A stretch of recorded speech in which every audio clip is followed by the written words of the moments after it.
What is going on, everybody? Welcome to the Monday Night Time Machine. I am Arch, along with the legend himself, Rue, Rue. From Root TV. I am Rue here. TV, that is right. I am in the flesh right here tonight. I got a bone to pick. With somebody tonight. Head honchos at Netflix. That's who I got a bone to pick with. Before we start, somebody's got to answer to the piper. No pun intended. So Rue and myself, we had planned and we had talked about it on the last episode that we were going to go back to August 24th, 1998, the go home show for SummerSlam, the Monday Night Raw. We go to get set up and not on Netflix. As a matter of fact, like several weeks in the summer of 1998, which is some phenomenal WWE, and it's not nowhere to be found. I don't know if it was not on Peacock, but it's not on Netflix, and it's nowhere to be found on YouTube, unfortunately. So we had to make a slight pivot, and we're going to watch Monday Nitro from that night, August 24th, 1998. So we'll give those of you an opportunity to jump onto the WCW Vault on YouTube, and it is there, I promise you. Monday Nitro, August 24th, 1998. It's titled Warrior Reveals OWN, Goldberg and Nash versus Hogan and Giant. So give everybody a few minutes here. Yeah, that's wild. Like, there's got to be an explanation, hopefully, to why those episodes aren't on there. I just don't think I don't think they care. I don't think there's a directive from TKO or WWE because they're not making any money off it. You'd think they would because they've got it's the main show, the tape. I can understand. I could understand. You don't want to put the secondary shows. I get it. It might be too much all at once. Maybe you want to monetize them on YouTube or whatever. But like, come on now. How do you not have? Not only do you not have every Raw episode, you don't have a big chunk of like the most pivotal point period in the company's history. Who, if they didn't have success in 98, 99, 2000, you probably wouldn't be enjoying all the money that you do today. Maybe that's a Netflix call and they just don't want it. Maybe it's a standards and practices at Netflix, because if you remember in 98, it was very controversial. Are they like just saying, well, we gotta pick through these shows with a fine-tooth comb? I don't know. That's wild though, because if you think about it, look how many like vicious and gory things they have on Netflix, and they're worried about Monday Night Raw. When we see it, they bleep stuff out on the current product, but then also you have episodes that are nowhere to be found. So it's like it's mind-boggling. Like and that tells me it's probably a WWE thing more than a Netflix thing. I think you hit the nail on the head where it's like they really don't care. They're not making money off of it. We'll just throw up what we can. We kind of said the same thing about the WCW stuff. They're just throwing it up there willy-nilly. Like, fortunately, we had this episode to go to where we could watch it. But we will talk about Raw. We'll talk about Nitro, obviously, because we're going to be watching it. But this is a very pivotal point in the Monday Night War. The WWF has taken back over control of the ratings war. At this episode, the Raw was leading up to SummerSlam, where the main event was Undertaker versus Stone Cold for the WWF Championship. You had Rock versus Triple H in a ladder match. This Raw was very near and dear to myself because I was at this Raw. This was actually in Philly, and part of it was the debuting of Kane and Undertaker being together. And then there was a Hell in a Cell match with Kane versus Mankind. And then all the go home going in. There was a really good segment with the Nation and China where Triple H makes the save. There was a lot of stuff to unpack on that Raw, but definitely a lot to unpack on this episode of Nitro as well, as we're going to get into it. So, and also, as always, you are part of this show just as much as we are. Please, chime in on what your memories are of these episodes. The Monday Night Wars, again, the Monday Nitro, August 24th, 1998. It is on YouTube, and we're going to go ahead and start it here in 3, 2, 1, play. And we see a limo already approaching. As this Monday Nitro, we're just coming off Road Wild, a week or so, 9 days after this. And Hogan's no longer the WCW champion. He's looking at ways to get a hold of that title again, as we see Hogan coming in with his entourage, the NWO, his disciple, quite frankly. The man of 1,000 names. Yeah. My God. Yeah, this is summer 98, late summer 98. This is when the tide really started to turn. I know WWE had their first victory in the spring of 98. Ratings victory, not first victory, but broke the streak in the spring of 98. This is later 98. This is after Goldberg won the title. WCW still hot though. I mean, I remember it being, the tide was turning, but they were still hot. And what really I remember vividly about this time period was taped Raws were beginning to match and sometimes even beat live Nitros, because you remember Raw was not live every week yet until probably some point in 99, maybe. I don't know. I think maybe late 99 they went live every week or something like that. Yeah, I think they were still under that every other week thing, to your point. Rob, who is a host on HUD Radio, Flyers Talk, joining us. Thank you so much. Yeah, we love this so much. We originally were going to watch Raw, but it's not on Netflix, so we have to pivot to Nitro, which isn't a bad thing. To your point, WCW is still hot. Goldberg, his reign of terror, his undefeated streak, and now he is the world heavyweight champion. He defeated Hogan in the Georgia Dome, I believe, in July. So we're still fresh off of that. And yeah, I think it's still really hot. It's both shows are revving it up in high gear at this point. So, nothing but good things for the fans of both shows, Raw and Nitro, and probably still doing the flipping like you and I had been doing, throughout. Yeah. I saw a few Ultimate Warrior signs in the crowd. Now, correct me if I'm wrong, but he was just the Warrior in WCW, right? I don't think he was. Yeah, he was just Warrior. Yes, correct. Yep. Actions, not distractions. Version 2. Saluting face. Yes. Salute. Welcome to the show. Appreciate it. We grew up. We were a little bit about us. We were in high school together. We'd come in every Monday, like, oh, we can't wait to watch it, and then talk about it on Tuesday. The 17-year-old, 16-year-old version of myself was extremely jealous with that interview you had yesterday, Mr. Archer. We will definitely get into that for sure. God. Those that didn't get a chance to watch, I believe it is now up on our Lazy Booking Pod page. The exclusive interview Chrome and I had with the one and only Queen of Extreme, Francine. We talked wrestling. We talked food. She's got a pod on YouTube, Two Broads, One Fork, which I checked out a little bit last night. Went down the rabbit hole. Some great stuff. Bro. And then also we talked a little Disney as well. I know you just came back from Disney, so you probably have some stuff to chime in about what your favorite stuff was. But we got a lot to talk about for sure. It was great. And if you didn't check it out, definitely take time to take a look at it on our Lazy Booking Pod.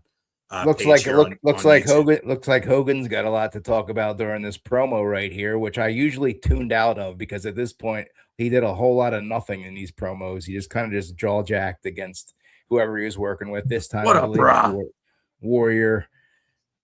Bischoff. I always found it funny, like Bischoff would have to hold the mic for him, like he can't hold the mic.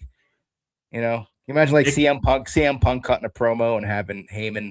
I don't think it's like Roman. It's like Roman with I guess so. Heyman. I don't think he holds it for him. I think he just hands it to him. But yeah, I guess so. What's up, Chrome? We made it. Thank you so much for your help getting us put in for this time and pivoting from Raw to Nitro. But we're watching. We made it. We're here. We're watching Terry Jean right now cut a promo. Good old Terry Jean. Yeah, so I guess Goldberg and so Nash is already out of the NWO black and white. We're fresh into the Wolfpack era here. So yeah, Wolfpack was very hot. And they were merch sales. They were neck and neck with like the likes of DX. I mean, you could go in like any mall in '98 and find racks of DX, racks of red and black NWO, and then a rack of Goldberg, a rack of Austin. Those were like the big money makers. I think Rock was like just getting over, so he wasn't until a little later. You start to see his stuff. Yeah, just a hot time in pro wrestling. No matter what channel you were watching, and if you were watching both, I know some people, if you could stay up late enough, Nitro had a replay, which for the West Coast and for people who wanted to watch Raw completely through and then could switch over to TNT around 1 a.m. if you could stay up that late. Me, no. I liked my sleep at that time. But if you had an opportunity to do that, which I thought was just genius for TNT to get some more extra rating on the West Coast too. Yeah, they would do anything to try that. But, visually, I'm looking at this right now, and what strikes people probably the most who didn't live through this era is look at all the signs in the crowd. There are so many signs in the crowd. And, you see signs today, but not to this level. And I'm wondering, is it because, like, look, and they were creative signs. They were all over the place. Yeah. You see a lot of shit. I wonder if that's because everybody wants to just hold up their cell phone now instead of, and film what they're seeing instead of holding up a sign. That could be because you don't see too many today. You see some, but not to this level. To your point, I think some of the sign activity has gone down because of production reasons on Monday Night Raw. Okay. My daughter and I went to a Raw about a year ago, and we brought a sign, but we were sitting in an area where we couldn't hold it up because it would have blocked the camera. So I'm thinking maybe it has to do somewhat with production, but I think to your point also, I think you're right. I think people just aren't as creative anymore. Are you at the yeah, we're at the night. We didn't see this last time, so we get to see the Raw or the Nitro intro. Fun facts. You said bring up something from Disney. That was shot on MGM Studios lot at the MGM. This whole intro. And you can actually visit different locations still there at Hollywood. It's called Hollywood Studios now. And it's pretty cool little, if you're into that kind of nerd history stuff. I love it. So nice little tidbit there. Definitely. Yeah. This we talk about at the stage. This once they went to that new logo, like in the late 90s, I think part of the lore, the aesthetic of Monday Nitro kind of went away after they got rid of this. I mean, they could have kept it, they could have updated it, but not like, I think once they changed the logo, I mean, that logo is just crisp. It's perfect. It was a bad move. Very bad decision to change it. Yeah, very bad decision. It was a great set. They could have done, like, if they really wanted to, they could have added maybe like a Titantron type ripoff gimmick above the letters or something to utilize that, because that was a big part of storytelling for WWE. They used that big Titantron, and WCW didn't really have anything like that other than the in arena. Like you could have had a Tron above that Nitro logo. I don't know. Yeah, that's all I would have changed, because I thought it was a great set. Look at who's coming to the ring. Yeah, Beverly brother himself. Blake Beverly himself. And fun fact about him, he was in the ring when Scott Hall came through the crowd when they took over. He was in the middle of a match, and you see this fellow with a jean jacket coming down the steps in the crowd, and the beginning of the takeover and eventually the New World Order. We're gonna join the bomb squad tonight, Arch. We're gonna join the bomb squad. Get ready to catch the football, Arch. Yep. I'm getting ready for the goggles, baby. The goggles. No, this is Brian Clark as Wrath, and he had a pretty good, it's understated, but he had a pretty good WCW run because he had this character and it was pushed pretty well. Yeah. And then he had a pretty success, even though WCW was kind of in the shitter at the time. Even so, he had a pretty successful tag team with Chronic, as Chronic Brian Adams with Crush, and they did very well. Like in that time, and that was a tough time period because WWE was just steamrolling, and they were one of the tag teams that stood out during that era. Yeah, he definitely had the look. There was you could always they always talked about in the 90s. You don't see it as much now. But the guys that they always say, if you saw them at the airport, you knew they were somebody. Yeah. And Brian Clark definitely fit that description. And he could work. He was quick. Like I think he used to do like a flip plancha over a flip over the ropes at some. I'm pretty sure. Yes. Yeah. Yep. And he did that early on, like in the before it was even like a big move, like where everybody was doing it. He's a big guy. I'm sure timing did not help him at all. And I don't know. I know you guys, I think you had guys. Did you guys have him on the show before? Did Chrome? I don't remember. Brian Clark. I don't know. I don't think so. Well, I don't know. I know he's done shoot interviews before. And I wonder if the fact that his stature was very similar to Kevin Nash held him back and not only, click run WWF, but also WCW because they're very similar body types. Yeah, he works. He's a good worker. Look at that. He's I think in that occupational gimmick era of the 90s, I think a lot of those guys were kind of put in these gimmicks where they're just like you don't see an Atom Bomb character being world champion.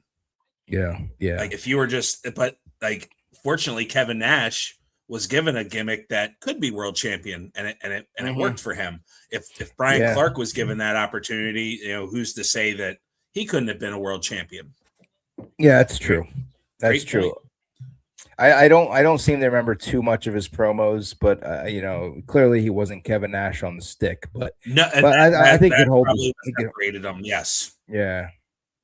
So I know he that probably was the only thing. I don't think he was bad, but he wasn't a standout on the mic. I know, in WWF they gave him, he had Harvey. That's right. He had him. He had Johnny Polo. Yeah. And then in WCW he had Father Mitchell or whatever they were calling him at the time. So it's definitely something that probably they saw too, where his promo work probably wasn't as good as others, but I mean, hell of a worker, and see he gets the win here. Yeah, but yeah, some good. I think he had. I think he actually had a good I don't know if it was an undefeated streak or he was just going over on everybody. They pushed him really hard in '98, and he had that. What was the final meltdown or what was his move? What was his finisher called? I can't quite remember. I think that's it right there, but it was something like that. Yeah. But he deserved the title. I think at the very least, he could have been a U.S. champion or something. He did end up being, like I said, with Chronic tag champs a couple times, I think. Mm-hmm. But and then politics. They go to WWE. He did return back to WWE in 2001, I think 2002, 2001. And they buried him, Taker and Kane for whatever reason, jealous. I don't know. Never heard a story that neither he nor Crush were bad dudes backstage, but they were buried. No. Same. That's the same thing with Public Enemy. That was a joke. JBL, that was APA just tore them apart for no good reason. No good reason than to show that WWE was more powerful than ECW. And come on, grow up. I know. We got Iron Mike Tenay. There goes Zbyszko. What's he? He's going to his fans.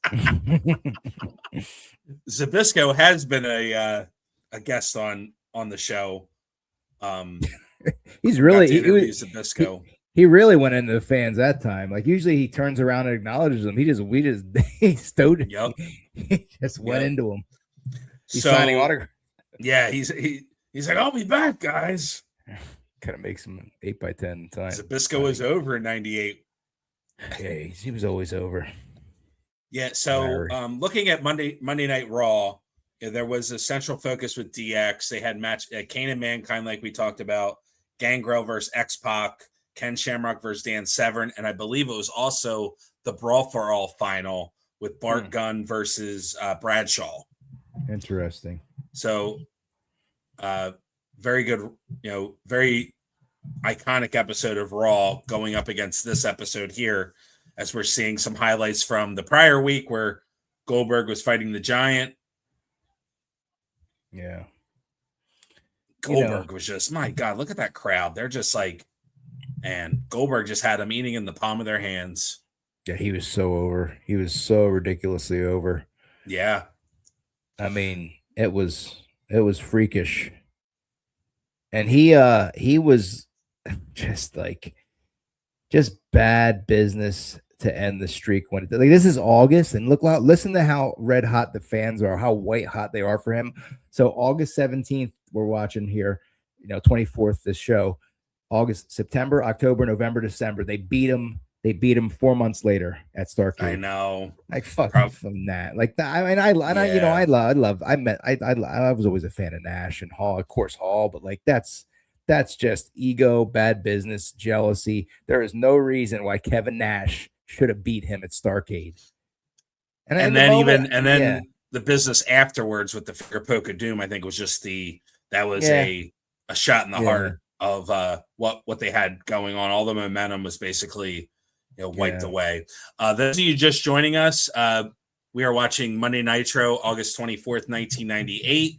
We are about 16 minutes and 40 seconds in to the episode. So we see Mrs. Shawn Michaels here in the middle.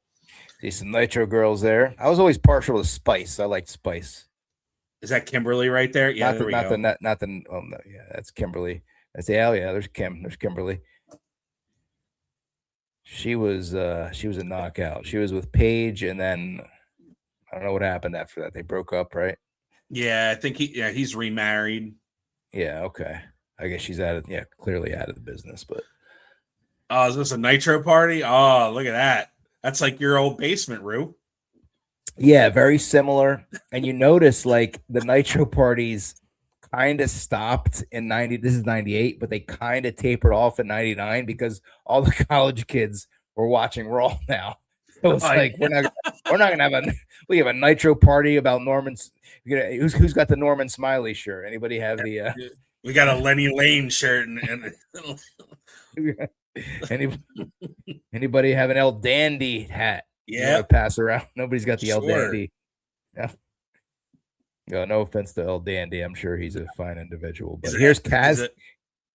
Is it Kaz Hayashi? Wow, Kaz Hayashi. I don't know this guy's background. I wonder if he worked. I don't know. I have no idea where he worked before WCW. I just remember him in WCW. But he was a good hand in the cruiserweight division. I don't know who he's working. I'm gonna guess he's working Ultimo Dragon. Am I right? I got a hunch, either Kidman or Ultimo Dragon.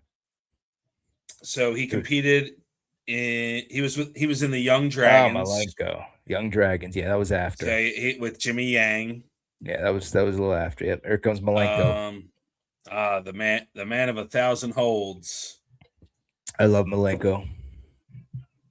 Kind of regret not meeting him. So he worked in All Japan. Mm-hmm.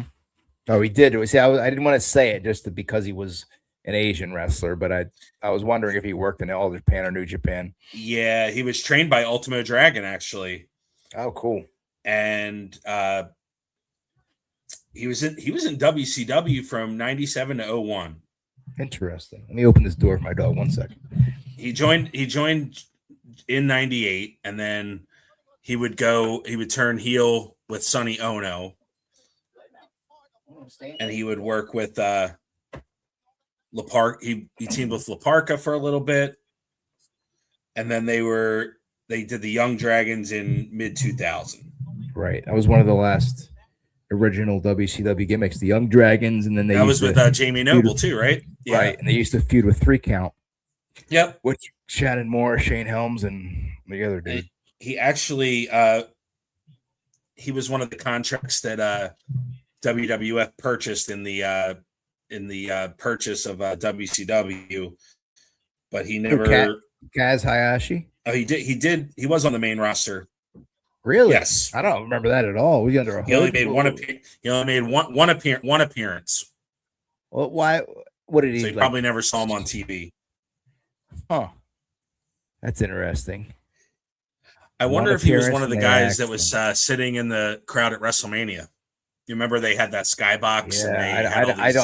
Yeah, I don't remember seeing him up there, but that's interesting because they did have a cruiserweight division for a while there in WWE, like 01, 02.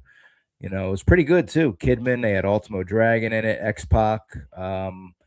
He would have fit in perfect, but whatever. I don't know why he got cut after one match. That seems like a Vince move. It's just small. Small. I thought he was going to be like Taka. He's no Taka. Yeah. That ain't Taka. Tell you what, he had a hell of a career. He retired in 2024. He had a long career. He must have been very young here then. He must have been like 20. Yes. Yep. Yeah, he was born in 73. So here he was 24, 25. Okay. So 73. So very, very young. So he retired and when he was like 51 or so. Another note, he wrestled Samoa Joe at a Bound for Glory. Really? In the one they had in Tokyo. I don't remember that at all. Bound for Glory in Tokyo. I don't want to watch it. I know. Let's see if I can find it. Bound for Glory in Tokyo. Speaking of that, TNA, Dark Side of the Ring. Check that out. Very good talks.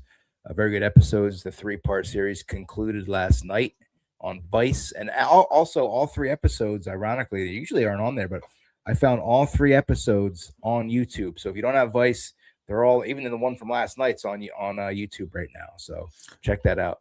Yeah, I got through the first 2. I'll probably watch the third one probably tomorrow. But yeah, the first 2 were excellent, and I'm looking forward to the next one. Look up Vice Sports on YouTube, and it's on there. Yeah. Yeah, this is typical Nitro. They come in with the NWO, rolling the cruiserweights like we talked about on the last episode. Mm-hmm. And then they had the working relationships with All Japan and New Japan. So they were bringing in a lot of talent for this cruiserweight division, and it always seemed to work. Yeah, their cruiserweight division was always solid. Except when it got a little dicey there, 99. But this was, even though WWE was kicking their butt at this point, or at least, most weeks, not every week, the cruiserweight division was always good no matter what. It didn't matter if the storyline sucked. It didn't matter if their TV was kind of, choppy. They always delivered. And Absolutely. This looks like Malenko is man, he's peak right here. Malenko. Wow. And it's a shame, like now the shape that the condition that he's in, I think he's, confined to a wheelchair. It's kind of sad to see. I regret not meeting him a couple years ago in Philly at WrestleCon. I wanted to, but I ended up meeting Marty, which is another good meet because, Marty's had a lot of health problems in the past few years, but I met Marty. He was awesome. And I met Danhausen, which was another. I was like, I'm going to meet 2 people. I met Marty and Danhausen, and my short list was Malenko, but I didn't meet him. Oh, here comes a Cloverleaf. So, looking at the ratings for this episode, you want to take a guess who won the ratings that week? This week, was it a live Raw or a taped Raw? It was in Philly. So it was live from Philly. Philly Raw won. No, Nitro won the ratings this week. They had a 5.2 rating.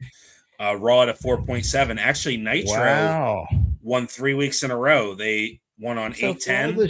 So let's talk about this. 817 and 824. Let's talk about this for a minute. All right. Why do you think that is? Because I have my opinion in my head right now, and I think Goldberg. I mean, this is right. I think Warrior spiked it too. I think Warrior's coming back spiked it. And for Probably. everybody who gives Warrior shit and crap about like, oh, he was nonsensical promo. This is the following week, right? And 2 weeks later, whatever it is, 1 week later, 2 weeks later, and they're tuning in. 5.0 is impressive. That's a big rating. 5.2. 5.2. I would say a combination of Goldberg and Warrior. And for people to crap on both those guys to this day, they still crap on, but they're drawing ratings like that. Money is money, and you need to go. That's interesting. I'm glad you pulled up that stat. I didn't know. I would just and Raw won. And if you go, so it's August 24th, 1998. Yeah. You know what was going on the USA Network during that time? US Open. Was it preempted? After this episode, they're preempted for 2 weeks. Oh, after this episode, they were head to head this week, though, right? Yes. Okay. Yeah. So this was the go home for SummerSlam, and then the 2 weeks after that, they were preempted. Wow. So the Raw after SummerSlam '98, they were preempted for the dog show. I'd have to look. No, it was the US Open. It was tennis. Oh, for US Open, but they were preempted the night after SummerSlam. That's wild. Or they were not on Monday. I think they did like a Raw Friday or Raw Saturday. They did something different, but they were not on Monday night head to head with Nitro. That sucks. And US Open probably wasn't even doing close to what Raw was doing at the time, but they had that contract with the tennis association, wherever that is, Wimbledon, whatever. Yeah, and I'll tell you what, like even you go further down. Nitro won their head-to-head. The next head-to-head they had, and the following one they lost by 1/10 of a point. So Nitro was still in '98. I mean, they're still hanging on. They're winning. It's like back and forth. If I remember, and if you want to look it up, you can. But I think the last Nitro to beat Raw was in fall of '98. I don't know what month. It was September or October. It was when I want to say something with the Horsemen, and when Ric Flair came back or something like that. I think that was the last time. It was like when I think it might have been in Greenville. I want to say it was fall '98. Yes, you're correct. So the last Nitro to win in the ratings was October 26, 1998. Okay, so it was October. All right. Yep. After that, it was super downhill from there. Mm-hmm. They didn't even come close after that. There was one episode, like right after Christmas, they were like 1/10 of a point away, but then it started really going. They were getting threes. They were in the threes, and Raw was in like the 6s and the 7s and the 8s. Yeah, by the time we got into 99 and into 2000, they were it was a wash. As here's Big Sexy. Yeah, they were very over. Oh gosh, yeah. I don't think that what they really needed though, I think honestly, they could have really used X-Pac in this faction. Of course, he jumped to WWE. And instead they had Luger, which I don't know. It's like Luger, these guys kind of like acting a little like, like they're kind of like, I don't know how you say it, like gangster a little bit, like with the bandanas, and of course K-Dog, and you got Nash. Sting is just Sting is over whatever he does, whether he's a Joker, whether he's a Crow, whether he's a Surfer, whatever he does, Sting's over. But Luger was kind of a weird fit, I thought. So I thought like X-Pac would have been much better in the Wolfpack. It's kind of like Luger and the Four Horsemen. It never really seemed to kind of take off. It's a weird fit. He had the amazing look. He had he could cut a promo. Yeah. But it was kind of like when it came to being in groups and factions and things of that nature, I just think he never fit. I think you're right. Like look at him there, he's just like shaking like, yeah, I'm cool. Like you got K-Dog in the ring, you got Nash, and you got Lex Luger. Yeah, he's got like his t-shirt tucked in to his jeans. He's like giving like hand signals. Like, look, yeah, I even there. T-shirt tucked into his jeans, and you got Nash and Kate next to Nash and K-Dog. It didn't fit, but you know, to their credit, they were over. They sold a lot of shirts. So hey, who am I to? Certainly no knock to Lex Luger. Hell of a career. Hall No, of yeah, Famer. he's just doing what he's told. Who was Yeah. booking it? You know what? I think Nash was actually booking at the time, which is Probably. weird. If you guys didn't know that, which is weird, and it's such a. I just brought up 10 minutes ago about how they shouldn't have beaten Goldberg. Oh, guess who was the booker back then when Nash beat Goldberg? It was Nash. Yep. Nash, you know, everything of course went through Bischoff, I believe, but Nash was booking TV. Yep. I don't think Dusty was at the time. Dusty was done. Yeah.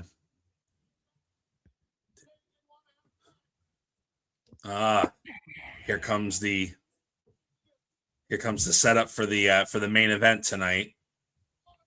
Mm-hmm. Here he comes. Yeah, the crowd just like, as soon as they hear that, boom, boom, boom. They've been waiting for this. They've been waiting for this all day. William Goldberg. Yeah. Bret Hart's best friend. And again, another thing that set Goldberg apart was this entrance. Like, he's coming through. You're seeing him through the arena, coming through with the security. It felt like a real fighter. It felt like a UFC. You know, UFC wasn't really a thing at the time, even though it was early days of it. But it felt like a boxer coming to the ring, or it felt like a sports star coming to the ring. You had like this flanked by security. You know, everything about him felt real. Everything, even down to the spear. I remember like if somebody walked into the room, if I was watching Goldberg, I'd be like, yeah, look at that. That looks real as shit. You know, you wouldn't, as opposed to like if somebody walked in the room and you were watching like Men on a Mission match or something. Men on a Mission. You know, Goldberg was somebody who I would like show like, yeah, you know, he made you feel proud to be a wrestling fan because he was legit tough. All his stuff looked good. He might not have been the best in terms of being a worker, because being a good worker means you don't hurt people and you make it look good without hurting someone. But as from a fan's perspective, man, it looked amazing. He wasn't in there to do wrist locks and arm and leg scissors and submission moves. He was in there to do one thing. He was in there to cause havoc. Just run through people.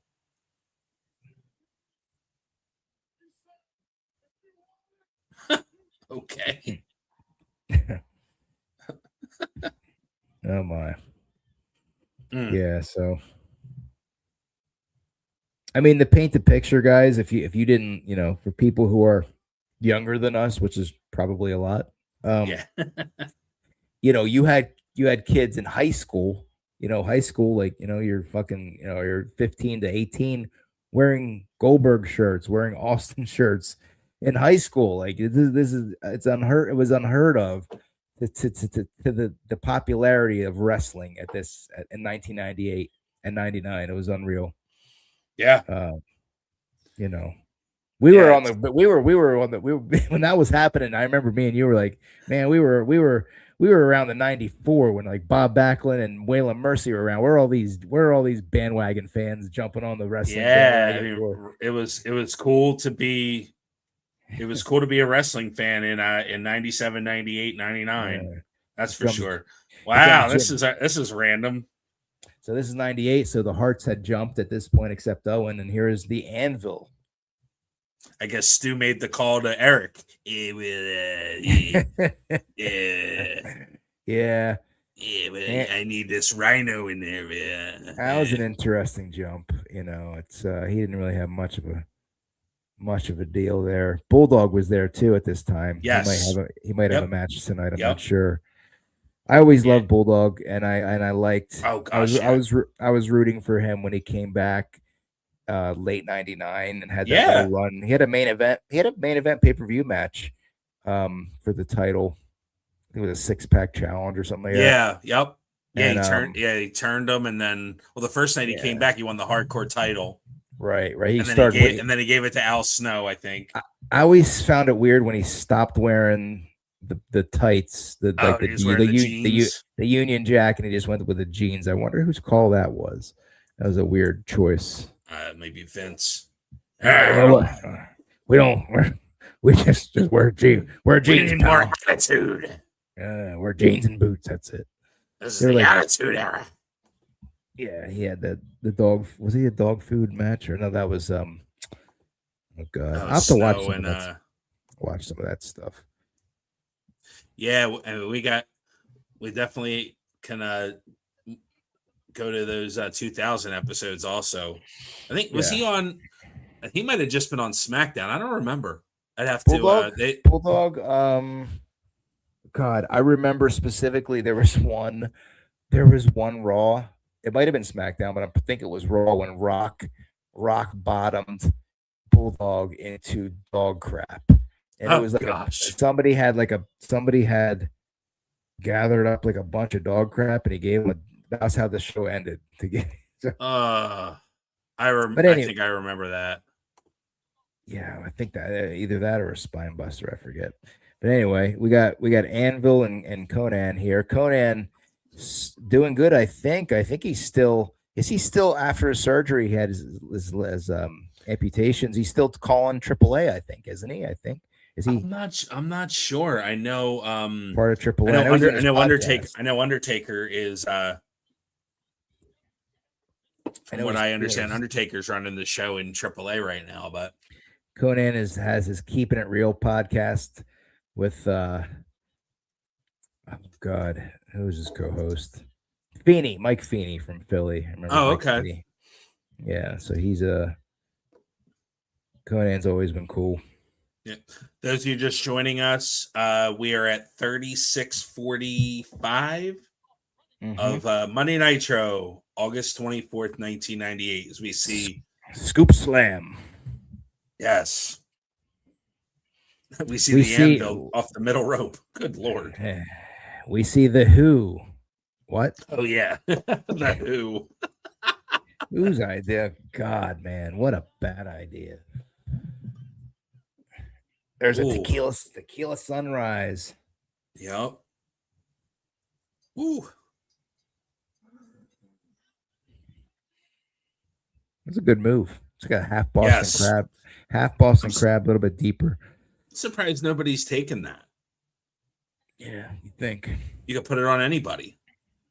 Yeah, especially somebody like Dom Mysterio, who isn't the biggest guy. Yeah, can't really do like power finish, right? Finishing maneuvers. That'd be an easy one. I don't know. He was probably a baby. Well, he was like probably a baby. Didn't remember. So just a quick programming note, real quick. So coming up in the next few weeks, we are going to, we have SummerSlam coming up, and we will have Headbanger Mosh, Chaz Warrington returning. He will join us to preview the upcoming SummerSlam, and that'll be on our A2D radio show on Tuesdays. So it'll be July 28th and August the 4th at 6 o'clock. So make sure you like and subscribe and follow, set your alerts for A2D Radio, along with Lazy Booking Podcast TV, as Chaz will be joining us with his insight on all things SummerSlam. Oh, Chaz is great, but guys, go back and watch the Francine episode. Watch the damn Francine episode. Try and keep your eyes up on the where they should be. Watch the Francine. I'll just leave it at that. I don't want to get too. Now I have to agree with you. That was an amazing episode. She's so that and she's so down to earth. I love it. She's got that Philly accent. Yep. She's great talk. Yeah, that was a lot of fun. As we see Stevie Ray with the interesting pants. Look at that. Look at that plaid Black and white pants. What the hell am I looking at that right? Interesting. I guess that was he went to the Arsenio Hall closet to find out. And then here comes there his goes brother. Booker T in his suit. It is what's he wearing? Why is he wearing a suit? Like he's supposed to be a worker. Unless you're the Horseman, who wears a suit anymore? Or Evolution and the Horseman, the only two wrestlers who wore suits. What the hell's Booker wearing a suit and tie? Is he working at AT&T? This is you gotta sell me a cell phone. He was working at what was the cell phone services back in '98? He was working for AT&T or 1-800 Collect. 1-800 Collect. Lee Marshall had him helping out with a road report. Yeah. About Booker T was I don't know what's happening here. Like, are they causing some dissension here with Harlem Heat? Are they teasing? Yeah, that's what it seems like. Booker T looking like Ernie Hudson a little bit here. Oh, he does. Yes. I'm not used to him with Good call. I watched Booker T back from Global to WCW, but like I'm so used to him with the long dreads now. Was seeing him with short hair because he's had that for like he looks like 25 years. He's looking like Winston from Ghostbusters tonight. Look at that! Look at that right there! Look at that right there! Waiting for Ray and Egon to come out and take care of some ghosts. They never fought, did they? They never did a full breakup. Did you remember Booker T and Stevie Ray ever having a match? Oh, actually, wait, hold up, sure. Wait. I think they Harlem Heat 2000 stuff. Yeah, because they brought in Ahmed in 299 or 2000. So I guess maybe this was the seeds planted for it. I don't know. I think I remember Stevie going into the NWO. Yeah, okay, that's probably it. Yeah, he had the whole slapjack gimmick. He hit people with the whatever the hell that was. Okay. Yeah. So he was going to be a heel. Booker stays face. Yeah. Looks like they're like Stevie's trying to keep the team together, but Booker wants to explore singles stuff because he's starting to get opportunities at they're talking about Bret Hart in the US title. I'll have to check the date, but Booker T had some of the best matches. They had a best of 7 series with, we can say his name on here, Chris Benoit. Chris Benoit. I don't remember if it was before this or after. It may have been before, but those were some great matches. Yes. Those of you just joining us, a couple people pop in. We're at 4202 from Monday Nitro. If you want to watch along, August 24th, 1998. It's on the YouTube Vault. Yeah. We got Tony Schiavone tonight, who is also live on another program right now. Yeah. How ironic. Somehow he is immortal. Everyone else 30 years later, he's still going strong on AEW Dynamite. Somehow he doesn't have gray hair. I don't know how he worked that. Maybe he bought stock in Just for Men. Maybe. Whatever he's doing, he's doing a fine job. Yeah, I love Tony's great. Nitro Girls. So we got another dance session here. Yeah. With is that Kimberly or Whisper? I think that's Kimberly. I think that's Kimberly. Yeah. As we hear Professor Mike Tenay. Mm-hmm. Yeah, so now we're back from the commercial, and we've got Tony back in the ring.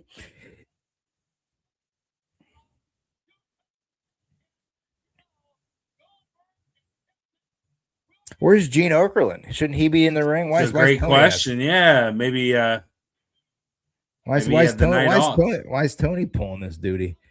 He should be behind the commentary desk. That's a great question. Maybe Gene had some kind of prior commitment. Yeah, maybe. So looks like we're setting up Fall Brawl War Games. So as Tony said, DDP coming to the ring as the captain of Team WCW. Yeah.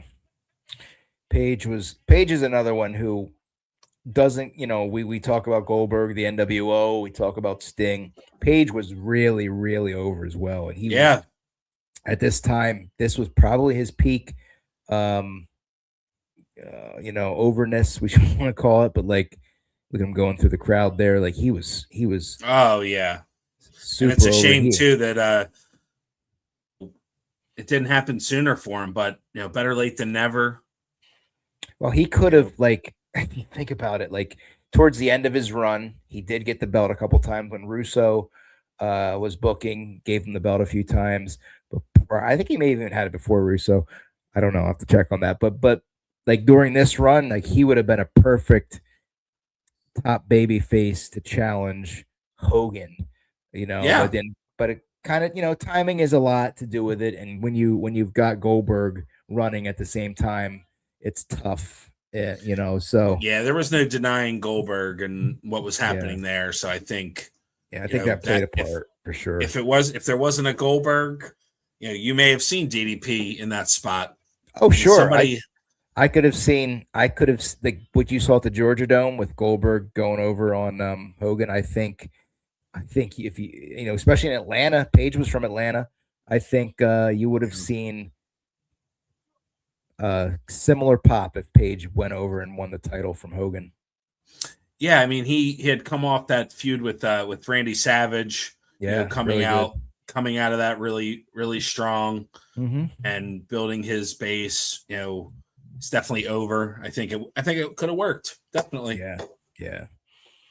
Paige started his wrestling career really late. I think he started. Yeah. I don't know, his late 30s, I think, or something like that. Yep. I know he had some side gigs. He used to work. Fun fact: he used to work at the Stone Pony and the Wonder Bar and the Stone Pony. I think he worked at both in Asbury Park, New Jersey. They have a display there. They have a picture on the wall of him in the Stone Pony next to Bigelow because Bigelow worked there too. And also at the Wonder Bar, there's a little DDP figure behind glass because he was a bouncer at the Wonder Bar. How about that? Few people who know Jersey history.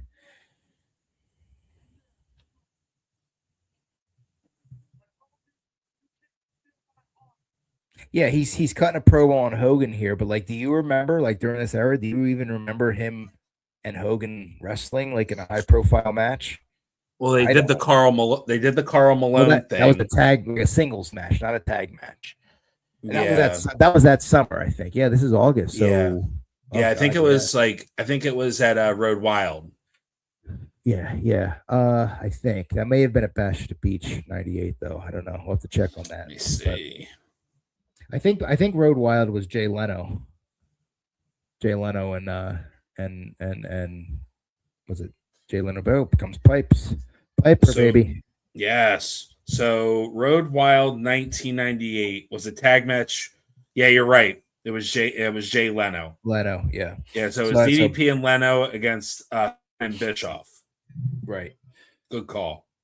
Well, when was the Carl Malone stuff? It was definitely summer '98. So it was either like July. I think it maybe it already happened. I think it may have happened July '98. This is August, so I think maybe it happened Bash at the Beach. Yes, I think it was Bash at the Beach. Pretty sure.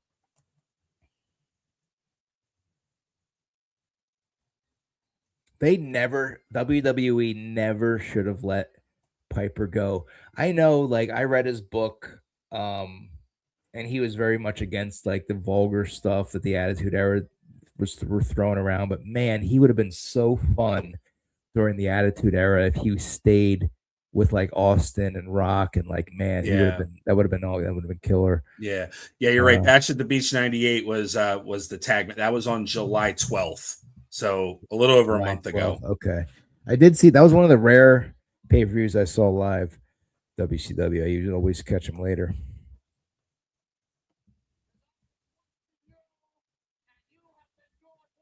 Old Hot Rod. Yeah, another one that's dearly missed. One of a kind. He's dearly missed. Did you ever listen the year before he passed away? I think it was like a year. I think it maybe ran for like a year and a half, maybe 2 years. He had a podcast. Do you remember? I don't know if you listened to it. Yeah, and it might even still be on Apple Podcasts. And he had he had a lot of great guests.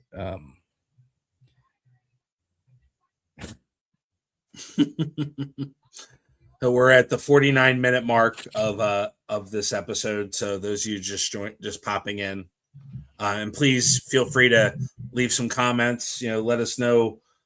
You want to talk this show, current stuff, whatever you want. Please feel free to chime in and give us your thoughts.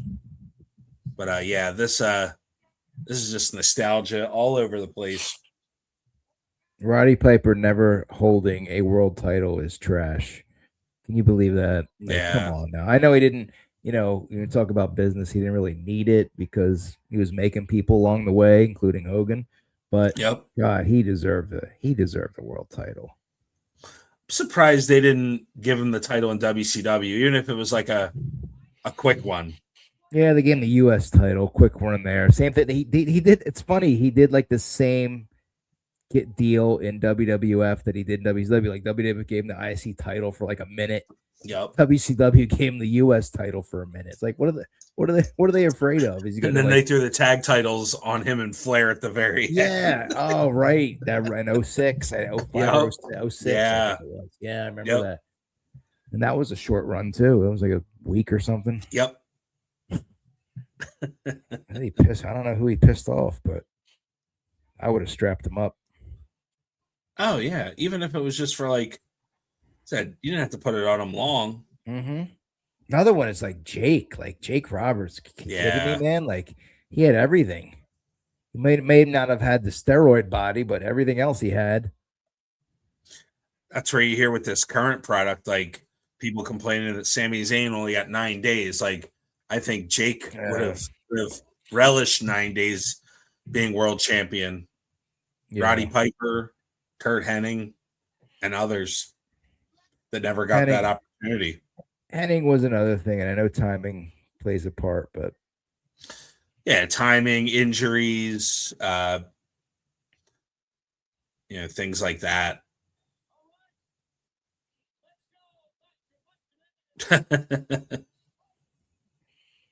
So DDP's getting his team assembled for War Games.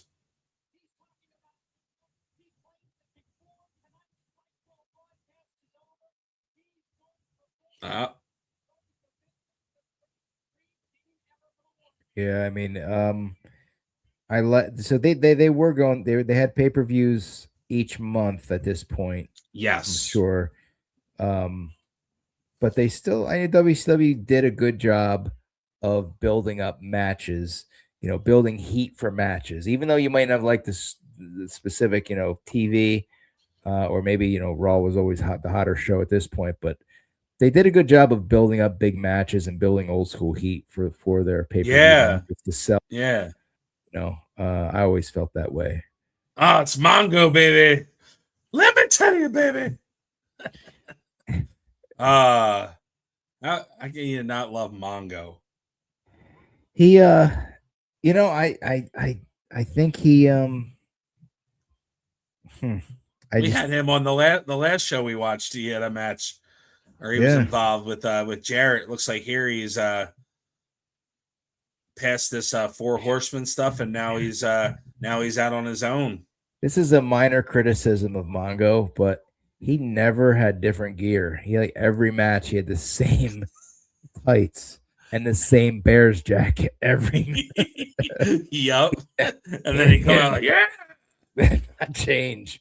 Sunglasses, ponytail, same look from he started 96. Well, he was commentator on Nitro when it first started. Yes. Yep. Yeah. Scotty Riggs.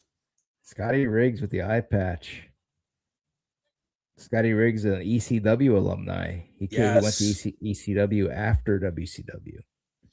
And we talked to his American Males partner, Marcus Buff Bagwell, recently on the show. Riggs was in the Flock at this point. Yeah. Yep. It was Raven's group, which, I don't know if you've seen some of the stuff that they did with Riggs where they got him new teeth and stuff like that. I think it might have been DDP's group, helping out Riggs in tough times. Didn't know. Oh, you know what? I did see that. I did see a little bit of that. Yeah. Yeah. DDP's done some remarkable things. And, a lot of these guys that are, you've seen it with Lex Luger and, Buff Bagwell and others where, they've come to tough times, and DDP's been able to kind of resurrect their lives. We saw it with Jake. We saw it with Scott Hall. It's a testament to some of the remarkable work DDP has done outside of the ring post his wrestling career. I'm going to put over somebody in this match that not many people are going to expect, but I'm looking at him, and that is the late, great Brian Hildebrand, one of the greatest refs of all time, gone too soon. I believe he passed of cancer, and he is, I don't know exactly how much longer he lasted. I think he died in 99. Yeah, but, I think you're right. He was so fun to watch. And really, the point of a ref is that, you don't want to, a lot of people give Aubrey Edwards shit because she kind of like is a little bit animated, just like Brian was. But I don't know. I think he was a great ref. I don't think Hildebrand took away from the match. Or became trying to become part of a match. I think it was kind of like natural. Mm-hmm. Whereas I think Aubrey, at times, it felt over the top a little bit. Yeah, just forced. Yeah, I think Brian Hildebrand's felt more natural and made the action feel more real. Yep. Yeah, good. Good point. The match, you're not talking about the referee, and at the end of the day, that's what their goal is. To do the job, mm-hmm. and do it in a way that doesn't take away from the talent in the ring. But of course, an integral part of the match as well, telling them, oh, absolutely, certain spots, to go home, or somebody's injured. There's a lot that goes into being a referee. You're not just there to mm-hmm. make a 3 count.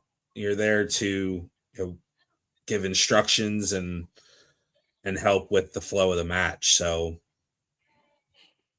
yeah, absolutely. We are at the 56:30 portion of this episode. And this is a long one, and this must be been like a 2.5 hour episode. So we're in hour 2 now, right? Yes. Bad show formatting. So this is. So we're 56. Although on that, wait a minute. So we're 56 in. No, it's actually what segment was before this? They had the DD. Okay, so they started the second hour with that. Okay, I was just thinking, for some reason I thought this was the start of the second hour. Like, why would you go up against Raw with Mongo and Riggs? But we're probably, because an hour in TV is about without commercials is about 42 minutes, if I remember. Something like that, yeah. Yeah. So without commercials, about 42. So at that point, that's when hour 2 would have started. We're at 450. We're at 57 and a half right now. So, but so and they still won the week, so they did something right. I mean, I'm looking at this. This is a cold match. This is a cold Mongo match. And on Raw, you had. I mean, I'd be interested to see what was going up against this, because you had Undertaker and Kane. You had the build up for SummerSlam with Austin, and Austin was red hot. Yeah, and then also stuff with Rock and Triple H for the Intercontinental title at SummerSlam. So there was a lot of good stuff going on Raw as well. Absolutely. I can find a breakdown.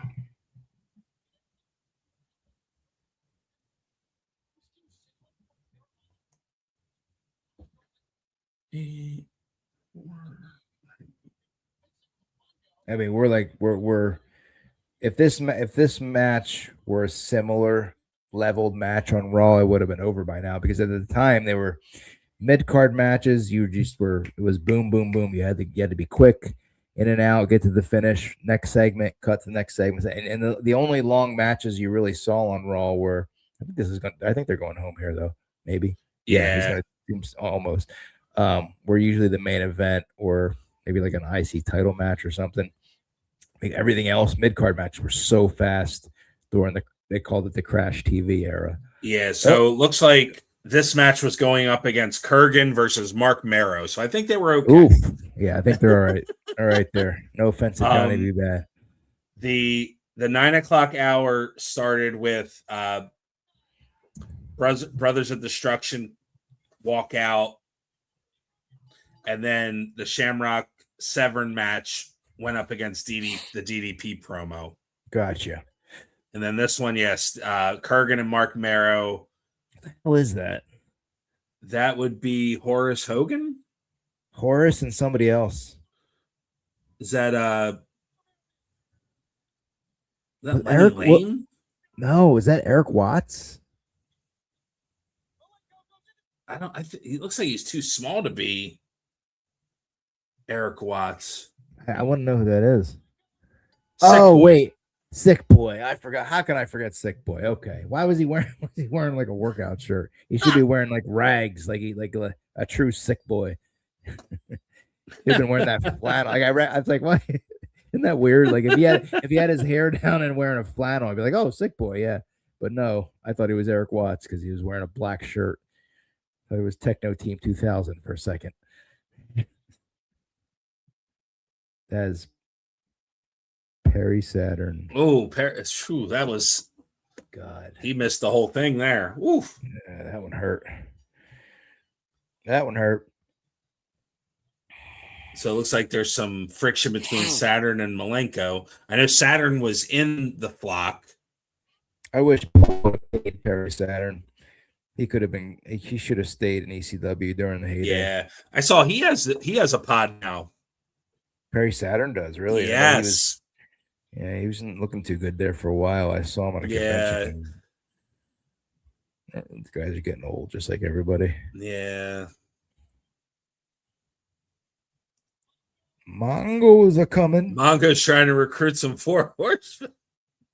Oh, that's right. So this was before the final incarnation of the true 4 horsemen, which was Malenko. It became Malenko, Mongo, Flair, and Benoit. Yeah. And Anderson was the manager. Yep. Yes, that was the night. Oh, that was a great moment. Yeah, that was, like you said, probably the last time they won in the ratings. That was it. That was it. Oh, yeah, this is in Chicago. This Nitro was from Chicago. In Chicago, yes. What arena? United Center? Where is this? Let me see. Got to be. I'll bet it's United Center. They used to run there pretty often. United Center or United Center. United Center. Yep. Yeah. The house that Jordan built. Yeah, and the home of SummerSlam 1994. Right. Yeah, so this next match is going up against Southern Justice versus the New Age Outlaws. Oh boy, I'll pass on that one. Southern Justice. Ugh. Oh God. I mean, let's just call spade a spade. What are we watching there? We're watching Rockabilly and the Roadie against the Godwins. Yeah. Come on now, kids. Come on now. You had to have a popcorn match or two. We're watching Rockabilly and the Roadie. Oh, here comes good old Ric Fuller. Oh, Ric Fuller. Ric Fuller. He had a nice little residual merch payday when he was in a video game. I think he was in WCW Thunder, I want to say. Was not in Revenge or World Tour, but I feel like he was in Thunder or Nitro. Okay. Those games sucked. The only good WCW video games were World Tour and Revenge. Those were the best. And WCW versus NWO for PlayStation was good too when they had like the oh God. I'm surprised Norton's not coming out to the B Team NWO music. Yeah. That where they had like their own like theme music, like the beat. Such a generic. The B Team. Scott Flash Norton, one of the toughest guys in the biz. What did I hear about Virgil's spot in the NWO was supposed to be somebody else? Who the hell was it? I was watching a shoot interview. God, if I can remember it, it might hit me. It was supposed to be somebody else, but it went to somebody. Damn it, I don't know. Can't remember, but initially it was not supposed to be Virgil. It was supposed to be somebody else. When they called him because they wanted to do a rib on Vince McMahon, and they called Virgil Vincent, which is an interesting. If you think about it, why is that like? I'm not going to touch that. It was like VK Wall Street. Yeah, VK Wall Street. They kept doing that, and then in TNA, the Outlaws were called VKM. VKM. What the freak?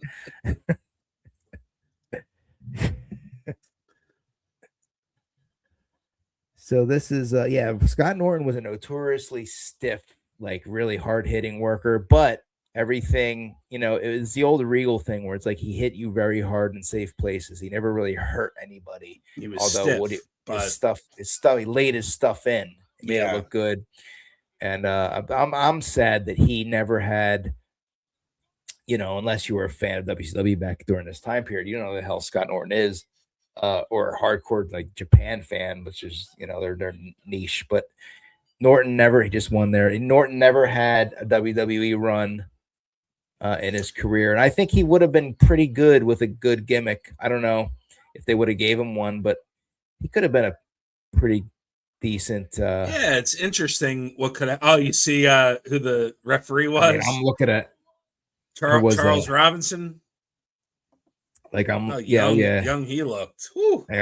I'm just off the top of my head, I'm looking at Norton. I'm like, God, you'd imagine him as a heel in the Attitude Era versus Austin. That would have been a good match. Right. So now we get an advertisement for Thunder, it looks like, or something. Oh yeah, the Thunder was off and running at this time. Yeah, it had started early '98, and this is it was a clear B show, but you still got some of the big stars. Hogan was on it once in a while. Yeah, and hearing interviews from Bischoff, he did not want Thunder. The network wanted it. The TBS wanted it. TBS wanted it, yes. They wanted more programming because it was they could get ratings from it.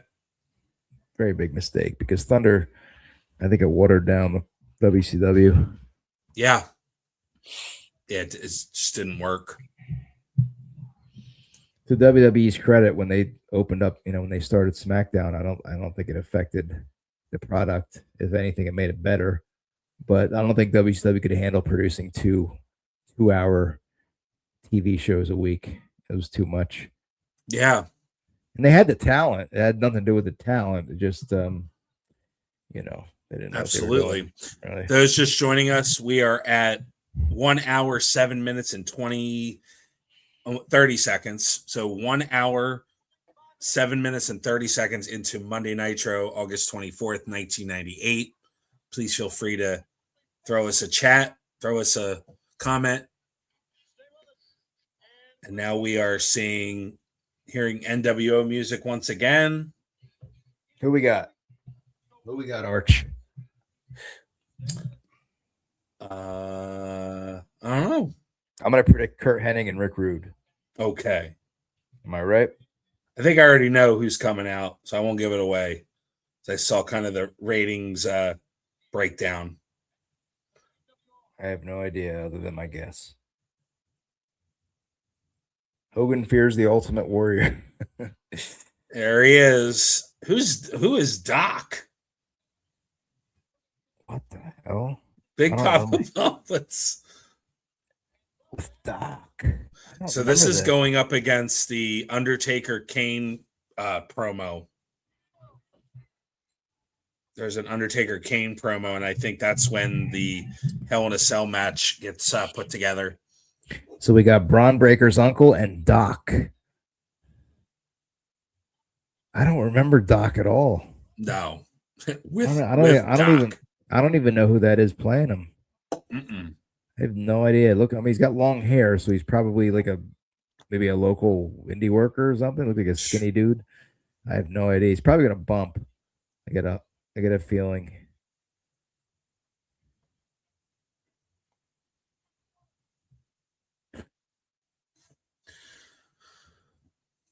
Steiner was great on the mic.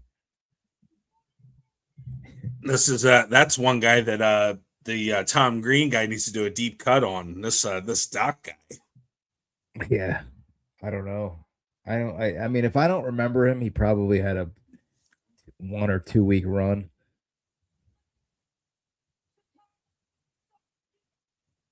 Yeah, I'm looking at his face. I don't even know what the hell that is.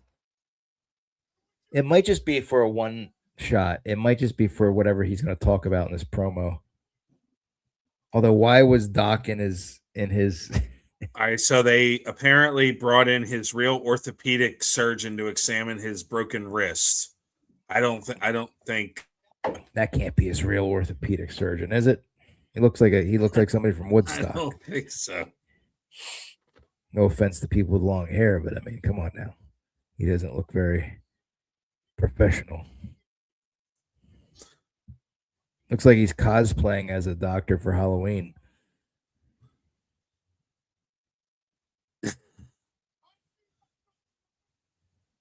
Oh, so they have a doctor that came out with Buff Bagwell, but I don't think this is the same guy.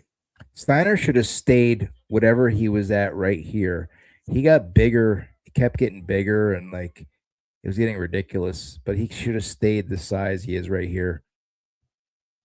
There's Doc.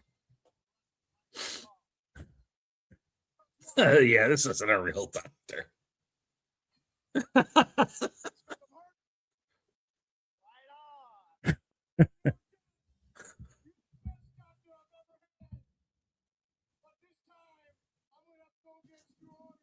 This is like their attempt at like sports entertainment. We're gonna bring in WWE. You can do Yurple the Clown and The Rock's teacher. This is your life. Here we're gonna do although that was after this, I think. Oh, that's Buff Bagwell dressed like. Okay.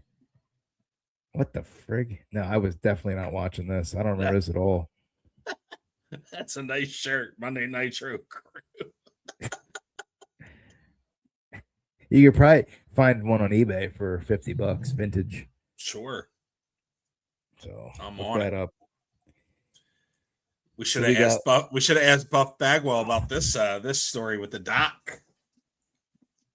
I wonder whose creative this is. I want to say Kevin Nash. Yeah, I mean, probably.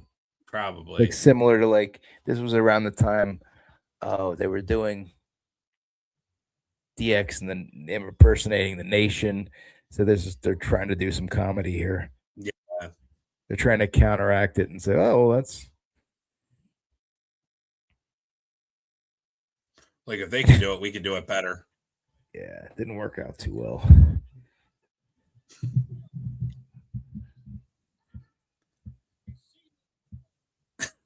That Steiner Line song was so old. They used that in early 90s. Yeah. Mid 90s, at least. Yeah, I was not watching this. I would have definitely remembered. This would have been something that I would have definitely remembered. Yeah, this is some of the stuff that probably I was flipping or maybe I just. Oh, yeah. Or, I mean, the way things were going on Raw, I think it'd be hard to flip from Raw. Oh, if DX was on and you had this on the other channel, I was not even flipping. I was locked like on Undertaker and Kane. Yeah, even Taker and Kane. Paul Bearer made that angle, by the way. I would say Paul Bearer, shout out, R.I.P. Percy Pringle, Percival Pringle.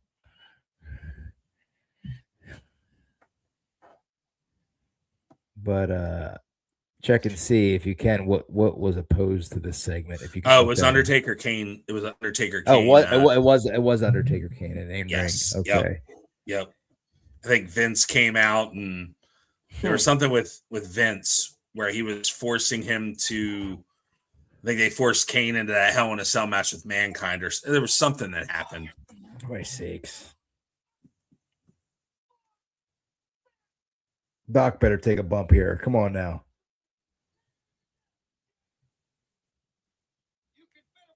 Come on, suplex Doc. Where'd they find this Doc guy?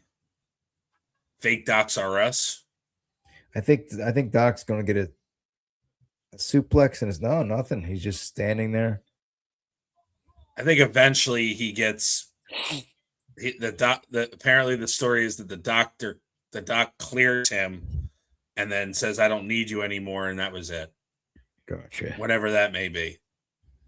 Stick to wrestling, WCW. That was awful. I'm kind of surprised throughout this that we're seeing like promos and like video packages. WCW at this time, I don't think they were really as pronounced in their video packages as WWF was. Like you always got really good video packages with WWF, but I'm kind of impressed on how many we're getting. Now here comes the other half of the Chronic team that we were talking about earlier.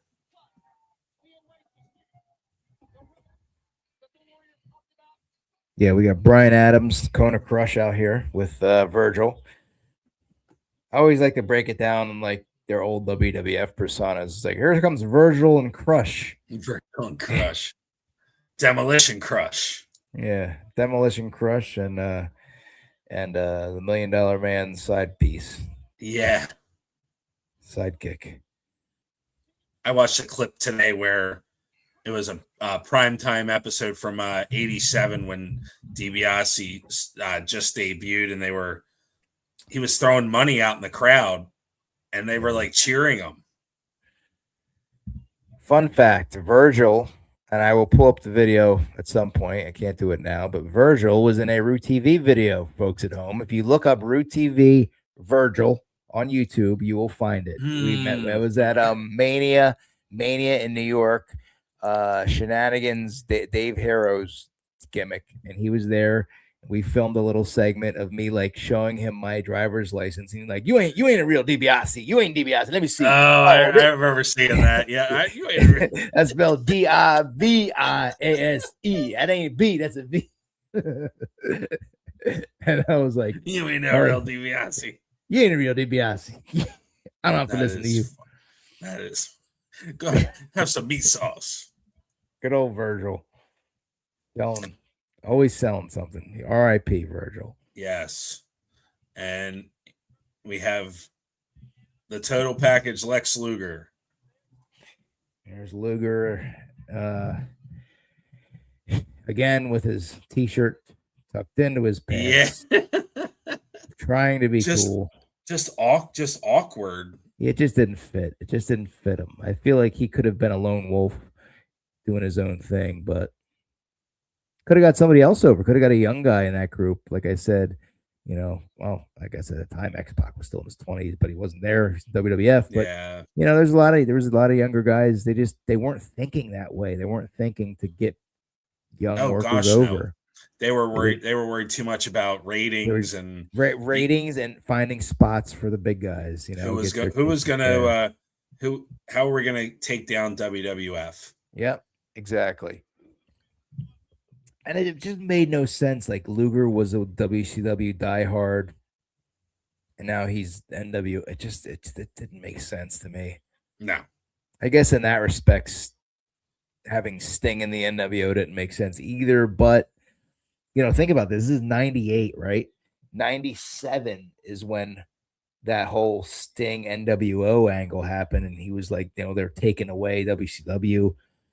They're tearing it apart, and he's like the silent voice in the rafters. And then a year later, he's just red and black Sting in the Wolfpack. Just it didn't make sense to me. I mean, it worked. Wolfpack was over, and they sold a lot of merch. And like I said, Sting made every incarnation of him work, from red to Surfer to white and black to Joker to whatever.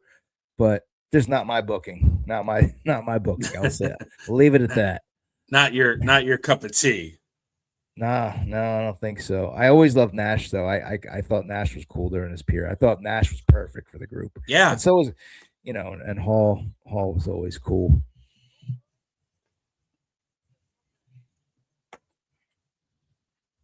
Did you ever own any WCW merch, like t-shirts during the Monday night. I mean, we were primarily, let's be honest, we were primarily WWE faithfuls, even though Oh gosh, yeah, even though we watched WCW and we enjoyed it when it was good, but we yeah. were never really like, oh, we got to go to Nitro next month. Nope. We were never Nope. those when it was ran at the Spectrum. Neither of us ever went, I don't think. Nope. So No. did you ever own any WCW t-shirts? I did not. I did not. Yeah. Not what I think the first one I think I had was an NWO one after the fact. Yeah, same thing. Oh, no, that's a lie. My family went on a vacation, a road trip. We took a road trip, and Coach Ron's Explorer to Atlanta because it was a wedding in summer '97, and we went to the CNN Tower, and inside the CNN Tower they had a gift shop. And they had original NWO shirts. I'm like, I'm buying this. No way. I bought one. So that was the only time I had a WCW shirt. And it was bought in Atlanta. I think that time was quite all right. Yeah, in Atlanta. I was like, I gotta get this. I wish I still had that. It's worth money. Then I ended up buying a WWE version in 2002. But not the same. No, definitely not. Yeah, a lot of that merch is probably worth quite a bit. Even like those old like Sting shirts, like the old like Surfer Sting and the Ric Flair. That's big money now. A lot of stuff out there. Oh gosh, yeah. I got rid of all those. That after a while they just went to either Salvation Army or my mom did something with them. But I wish I saved them. I had so many. God, I had many. There's probably so much sitting you could probably find so much in a Goodwill store. Yeah. Find the right. There's a buddy of mine who goes to flea markets. Yeah. And he finds, not just wrestling stuff, like old like board games and action figures, like still in the packages, trading cards, like stuff that a lot of good stuff. People don't know the value of that stuff and don't care. But flea markets and thrift stores. Yeah, they turn it in like you people working thrift store or the flea market. They're like, oh, it's just it's an old wrestling shirt. I'm just going to put it for $10 or $5. When in reality, it's worth a lot of money. Yeah. As we see Kona crushing the narcissist here. Yeah. This is a WrestleMania 9 mid-card match right here. I'm just amazed how good a shape Luger always kept himself. I know he probably had some assistance. Yeah, he always was. I don't know. I don't necessarily know. I guess that he did admit that he did use them throughout, but I don't think I think there's a difference, not justifying using them, but I think there's a difference between using them and abusing them. I don't know that I don't think he abused them, and I think he used them probably in cycles, like, Sure. He's still alive today, so his heart didn't give out. So I guess most people who abuse them aren't around anymore. Yeah, and even like I think his demons were more the drugs and alcohol, post career. Yeah, exactly. But thankfully he's doing well, and he got to go into the Hall of Fame in his own accord, which well deserved. But that's a great feel good story for sure. Absolutely. So we are at 1 hour, 23 minutes and 13 seconds. So we're finally over the halfway point. Man, this is a long one. Yeah, we got a lot of in-ring, yeah, matches. And that was the big difference. Like I said, I brought it up before, but like that was the big difference. And I think part of the reason why WWF was successful in the ratings is because they knew the viewer's attention span was so limited, and the fact that they had the controller in their hand flipping. Oh, they could just. So it's like let's make these matches quick. Let's make them fast. Let's go home quick. Yep. It didn't make for great matches or memorable matches, but it did fit for episodic TV, and it worked. They WCW's had longer matches, sometimes better matches, but in the end, what won out?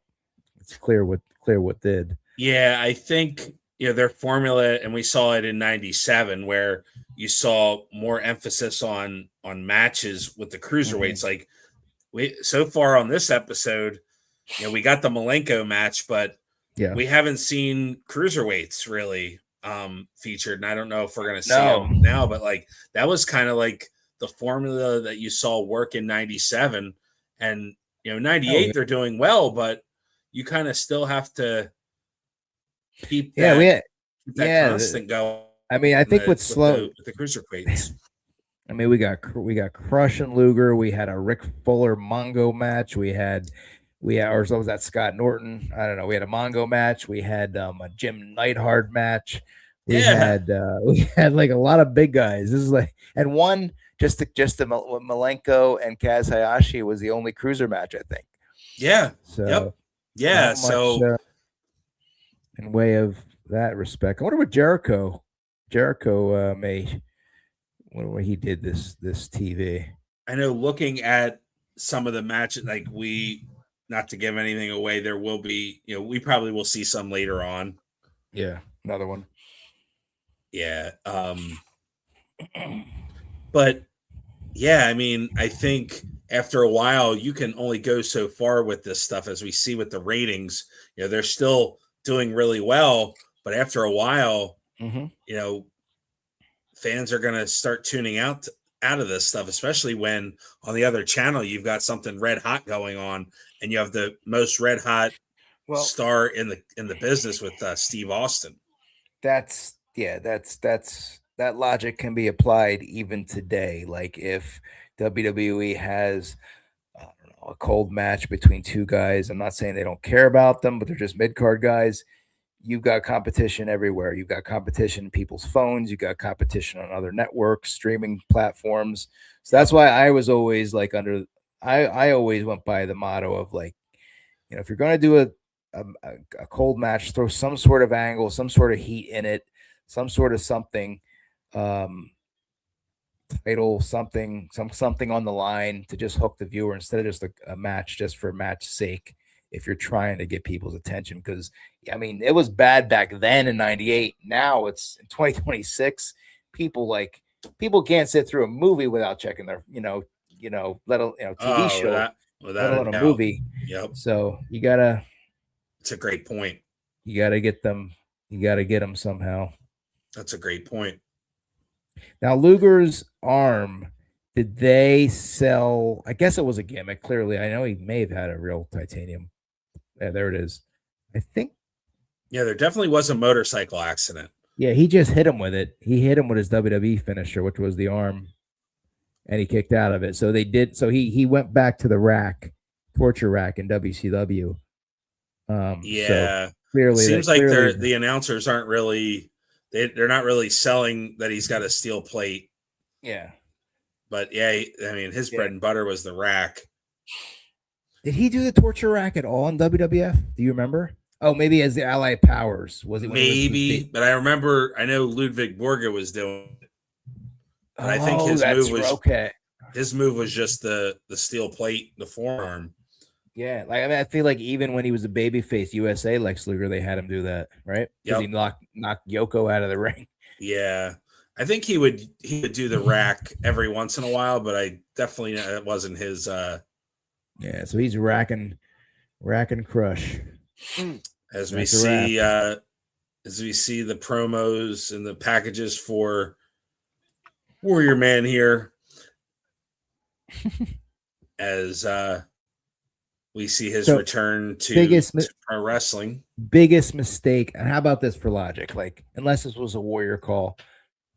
Why have him come out to slow rock and roll music? Why the frig did they not have Renegade came out to more Warrior like music than Warrior did? Yeah, he walked to the whole point of Warrior. The whole thing of Warrior was he ran to the ring. He was crazy. The crowd went crazy.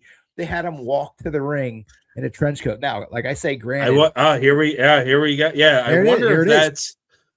I wonder if that's. I wonder if that's a Warrior call. Yeah, like I'm just gonna do this, man. Like you didn't have to have. You could have had like a fast paced. You could have used Renegade's music.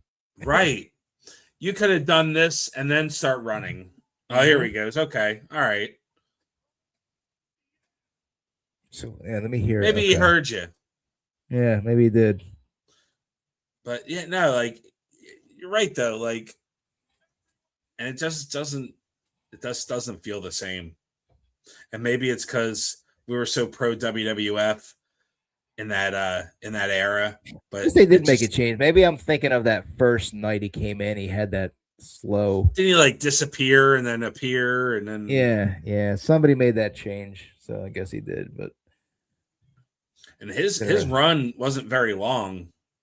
No, it was summer '98 to I don't even think it got out of '98. Yeah, I want to say he wasn't at Starrcade '98, so I want to say October, November. Oh, he's at Halloween Havoc '98 against Hogan.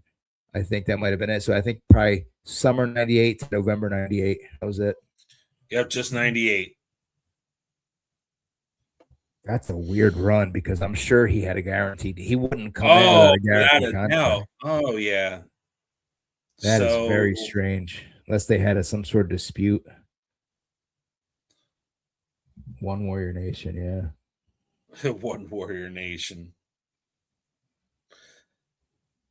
Like trying to evolve the character, but just I don't know. Oh, remember the trap door?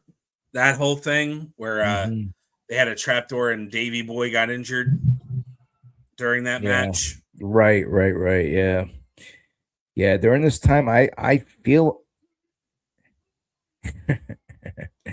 I feel like there was an effort. I feel like reading a story that there was an effort on WWE's part to try and bring him back during the Attitude Era, and it didn't happen. Either Bischoff offered him more, or something happened. Yeah. But, so Warrior at this point had not had a match yet. So his first match was at Fall Brawl. The War Games match, right? He was in the War Games match. And that was for a shot at the World Heavyweight title at Halloween Havoc. And he worked Hogan, and then that was it. Did he have any other matches? Just those two? He teamed with Sting on October 12th to beat Hogan and Bret. And then the third match was Halloween Havoc against Hogan. That was it. That's wild. And those of you that never saw that match, you're not missing much. Remember the flame? He's trying to burn. Hogan tried to burn him with the flame, and then it just went off. Yeah, they should have kept it simple, not gimmicked it up. They just should have did some, basic. Clearly, it was Hogan wanted to get his heat back from WrestleMania 6, which again, grow up, please. Come on, we're all doing business together. It's just clearly Hogan was not. He was all for himself. Yeah. Warrior's last appearance was November 9th of '98. November 9th. He came out. He helped the Disciple because they kicked him out of the NWO. It was like a little run-in, right, on Nitro? Yep. Okay. And then after that, that was it. Okay, I remember that. Vividly. Yeah, Hogan brought him back because he wanted to get his win back. Basically. That's all this was all about. Warrior's not going to say no to whatever he's not. I'm sure they paid him. He probably needed the money. Warrior University went belly up. This is '98, so he hadn't been seen on TV since '96. Yep. So he wasn't getting. Yeah, I mean, he probably needed the money. Let me turn this up.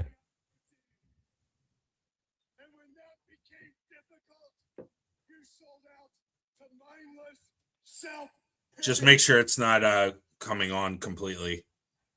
Yeah. The copyright. There we go. Yeah, it should be there. You go. Perfect.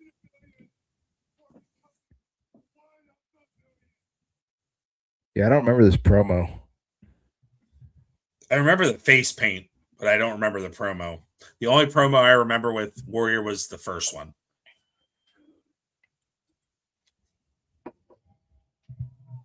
I mean, clearly he's still over. Like, that's why he got so many chances. Did they ever do anything? I can't remember. I feel like they did. And I'm sure Dark Side of the Ring is going to talk about this because they're doing a whole episode on Renegade. But did they ever have Warrior and Renegade in a segment on WCW? Was there any? I feel like there was something. Was he in One Warrior Nation? Or was it just Disciple and who was in the OWN? It was Disciple and somebody else. It was it Renegade? I don't remember. I feel like it was the Warrior and a Disciple. The faction name itself is an intentional play on letters. NWO backwards, but it was just Warrior and Beefcake. What a weird two people in the faction. Like, what if it just didn't make sense? I guess, well, DX was initially Sean and Hunter, but then you had China. But yeah, is it?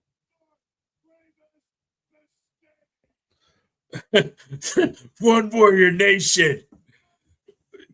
It comes this is to wild, man. Warrior University. This is such a weird fit because he's such a WWF creation, and it's just like fitting like a square peg in a round hole, or it just didn't.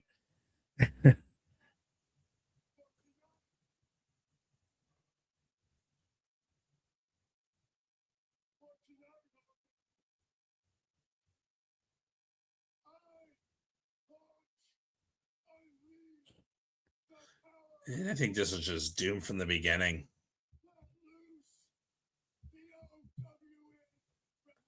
I'm surprised. The OWN. So we had the OWN, the LWO, the black and white NWO, the red NWO, the Horsemen. How many factions do you need? I mean, I know WWE had a lot at 1.2 with the Bariquas and the DOA and the NOD and so many factions. The Truth Commission, Hard Foundation, Foundation, Truth Commission. Yep.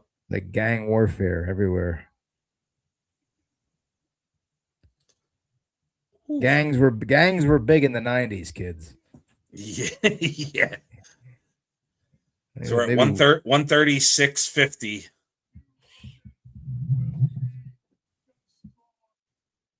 Ooh. Oh, he probably collected a nice check for these few months. Mm-hmm.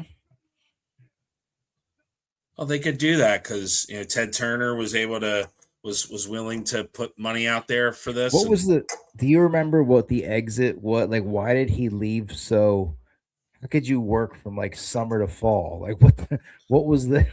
Did he go home? Did he like breach of contract? What was the deal? I don't remember. I know his WWE exits, but I'm trying to think like what the frig did he not have? Maybe he had guaranteed money, but he didn't have a long-term contract. Maybe it was like a. So you hit it right on the head. So it was a short-term deal and it was not renewed. Okay, that was exactly it. So it probably, let's see, he probably got paid through. I don't know. I mean, it couldn't have ended. It had to be at least a year. You had to give him a year. So he probably got paid through summer '99. Oh, I'm sure. I'm sure he did just fine.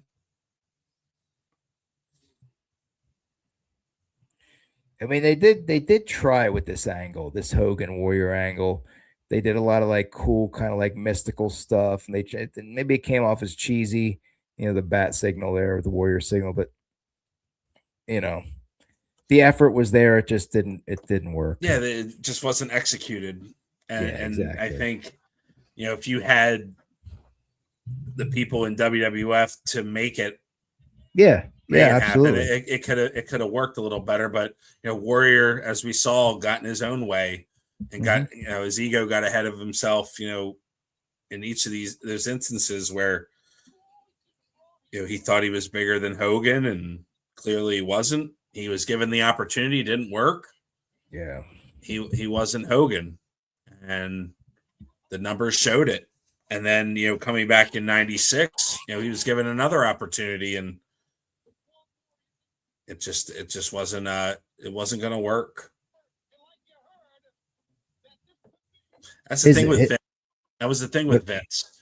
He'd give you second and third chances, but he'd do that if he thought he could make money with you. Oh, absolutely. He ain't gonna give you a third chance if you like Nails choked him out in the it's like, oh, now I'm giving him nothing. Kurt Hennig here, Mr. Perfect. Yes. So we're at 139.49.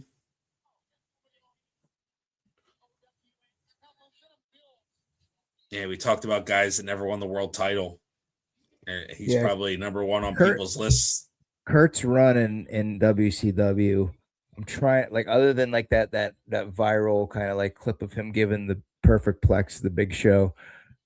Man, just not much of a run. I mean, he was pretty. They had a little angle there towards the end with the West Texas Rednecks. He was like a cowboy. You might not have remembered that, but oh, I remember. Yeah, I remember. Yeah, you remember that? Yeah. I think they could have done so much more with him. Yes. Oh, this is an interesting match. You notice the dub over? They've got the break the walls. Yeah, it's a shame because a big part of WCW and ECW was some of those.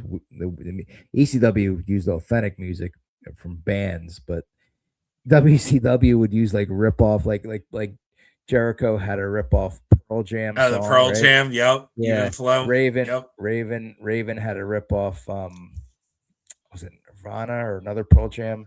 Oh, DDP had the Nirvana. Yeah, DDP had a rip off Nirvana, and I think Raven had a rip off Nirvana song too. I want to say, like, the instrumental of it. Yeah, but yep. Jericho was so great here. He was such a comedic. And now looking back, I understand what they wanted, because they wanted him to be more serious in WWE, even though towards the end, they let him, once he had more creative control over his character and maybe like a little bit more comedic. But like when he came in like this, people were against it. Like, it was like, what the hell is his hair like that for? And like, why is he doing those faces? Yeah, I mean, you think about it. At this time, you had the NWO, you had all these like big names there. You had to stand out one way or another. And I think this was Jericho's way of doing that. We're less than a year from his WWE debut right here. This is late August 98. I don't know the exact day of that Millennium Countdown. That was July 99. So you're right. Yeah. Yeah. And I remember at this time, I was an avid reader of Chris Jericho's website. He would write a blog when he was off the road. He would get on his computer at home, write a blog, and he would always like kind of tease, his future. You didn't know whether he was going to resign, and he would tell people straight up, he's like, my contract's coming up. I don't know where I'm going to go. And then at one point he said, like, something became clear to me. It was right after Owen Hart had died. And I don't know, maybe it was because they handled Owen Hart's death with such, gave him a whole show dedicated or something. But where he ended up in the right place. I mean, man, if he would have stuck with WCW, the way Vince treated the WCW talent, other than Booker T, I think he handled Booker T well. I mean, he it's possible he could have not really had much of a WWE career, but thankfully he made the choice to jump, because that was a very smart move. It worked out very well for him, that's for sure. Yeah. I was so pumped when he jumped. He was. We watched it at my house with my brothers and cousins, and I was smartened up to it. It wasn't like official, but like if you were on the internet, you kind of knew it had to be Jericho. If it wasn't Jericho, it was something stupid. And I was everybody's like, "How do you know, Rue? How do you know it's Jericho?" And then when it was Jericho, everybody just went crazy, because he was great. He was really great. And it was a guy that Vince typically wouldn't sign. Right. That type of guy. It was a total WCW. He had made his name in WCW, and that pop he got was because of what he did in WCW. Oh, Vince yeah. Vince always wanted to, I'm going to rebrand you, give you a new name, and give you something to make it unique. Yep. But he was straight up the same character, other than the Millennium Man or whatever, but he was straight up the same character, basically same look. Yeah. Or at least the first, while there. Yep. So so Eric, do you know the 1004 on the back of Jericho's tights? What does that mean? I know what it means. Do you remember what that means? It's the 1004 holds that Jericho knows. He knows more holds than the man of 1,000 holds, Dean Malenko. So Dean Malenko's moniker was the man of 1,000 holds, which is like looking back, it is kind of a weird gimmick. I'm the man of 1,000 holds. And then Jericho had a list. He was a man of 1,004 holds, and he had a whole list. Yeah, like 5 of them or 6 of them were armbar. Yep. Right? Armbar. Did you see recently that Tommaso Ciampa did like a list on Dynamite? Yeah, you have to check that clip out where he was it like a tribute to that or something? Because they're feuding, and there was it was kind of like a knock on Jericho. It was good. It was well done. Right, I got you. Like, yeah, but it's really well done. Have to check it out. I say that clip today. It's funny. We're watching him now. So that clip of him making fun of all the cruiserweights as they come. Yeah. Oh, that's right. You said the yeah. Oh, that makes sense. I love Viano 1 through 64. I love when he called. I love when he called El Dandy Lou Ferrigno. Here comes Lou Ferrigno. The Lou Ferrigno look. Oh no, yeah, that's what it was. Here comes El Dandy, the worldwide winner of the Lou Ferrigno lookalike contest. That is one of the funniest lines. I'm a big. Who was the guy with the face paint? He's like he can't afford a mask, so he's using face paint. But I promise you, he'll get a mask soon enough. Was that Damien 666? I think Damien. Maybe. Yeah. Oh god. And then Hoovy Juice Guerrero, the ugliest man in WCW. That's right, because he ripped his mask off. Yeah. And then random Marty Jannetty comes out. Oh yeah, Jannetty. That was random. Talk about rock till you drop, Marty Jannetty. So great. And that's another thing he stopped doing. Somebody must have put a stop to that. He would do this showboat pin where he would put his foot on you and then he would put his arms like this and then flex and then pin with his one leg. So somebody either didn't like that because maybe they thought that it was like showing your opponent up, or if somebody told him to stop doing it. He did do it for a little bit when he got to WWE, and then he started to get a lot of heat because they thought like, well, you're not established, but like it's wrestling, it's a work. It's such a toxic kind of mentality. Like, you didn't get over in WWF, so you're not over. You didn't pay your dues. Meanwhile, he worked in Canada, ECW, WCW, Mexico. Like, come on now, dude paid his dues. Like, just because he hasn't been in WCW long. Yeah, thankfully we're sort of past those days. Like for a good example would be like when they brought in AJ Styles 10 years ago. It was pretty well. He did pretty well for himself. They didn't like bury him or make him change him up or. Oh, Hildebrand just took a. Ooh. Yeah, they're still going. He would always take sick bumps, and he was so little. He's such a skinny dude. He was like a pencil. Thank God for the giant. Yeah.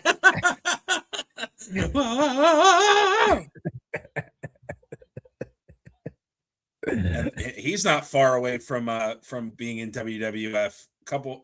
Not 6 months. Yeah.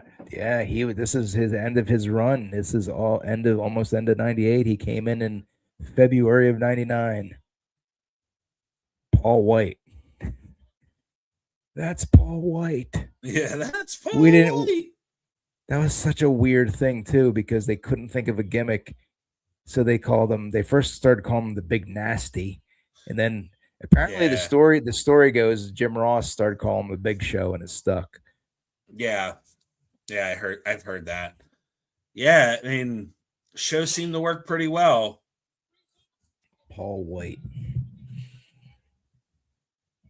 You know what's weird? Like what? I guess because of Andre. That's an interesting thought. Like I don't think WCW trademarked the name the Giant. Maybe they did, but it's kind of a generic thing to call the trademark Giant. Because I think the reason they didn't want to, because of Andre, they didn't want to call it. You know, he had Andre the Giant.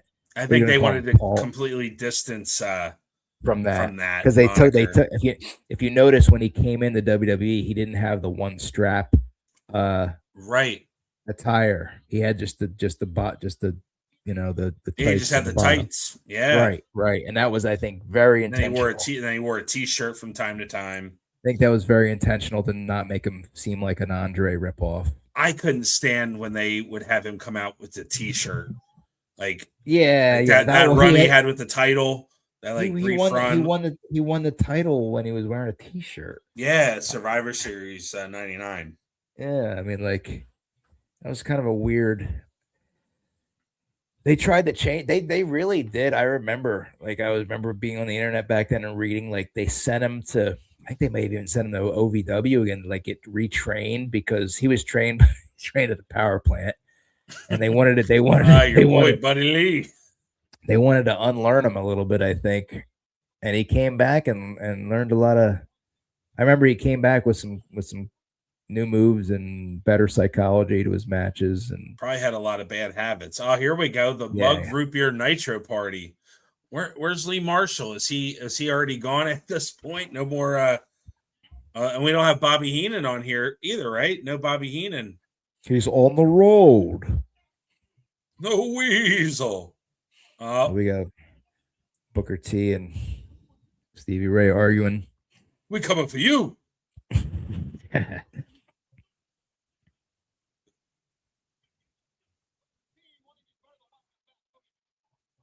I wonder if Stevie Ray still has his podcast. I know he had a podcast a little bit ago. Oh yeah, he should.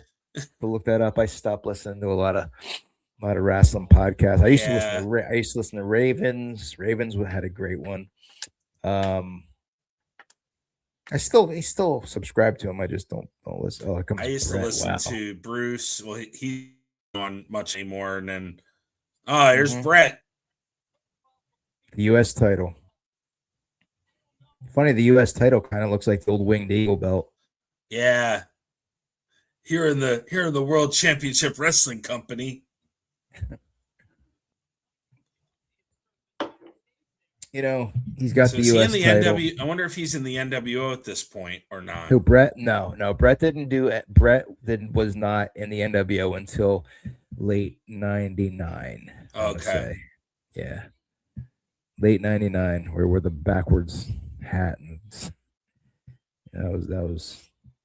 I thought Bret was a good heel in that role. He, for as good as he could have been anyway, he played it pretty well. He did everything he was asked. You know, I would have cut a promo here.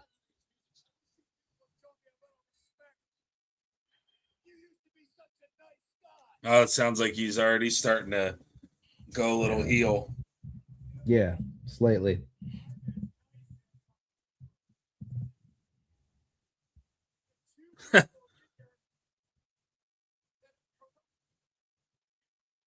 You know what's weird? So you've got Bret. You brought in Neidhart. You brought in Bulldog. Why is Bulldog and Neidhart not with Bret? Like backing him up or his muscle or something? Like you just had him. It didn't make sense. It worked. It's a natural had like fit. Most. Pillman passed away. Owen stayed in WWE, but you had most of the Hart Foundation there. Yeah, you could have put like a Jericho in there, or like a Benoit, or a Benoit would have fit perfect. Yeah, that's booking. That's like common sense booking that nobody Just like there's so much they could have done with Bret. Yeah. He did have some good matches with Benoit, one of which being a tribute match for. Oh yeah, I remember that one. That was a good match. I haven't been a while since I've seen that, but that was a good match.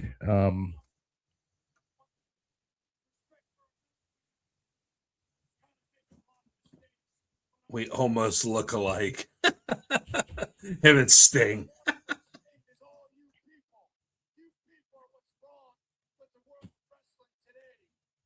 He's cutting like a Summer 97 promo here. Yeah. Summer 98.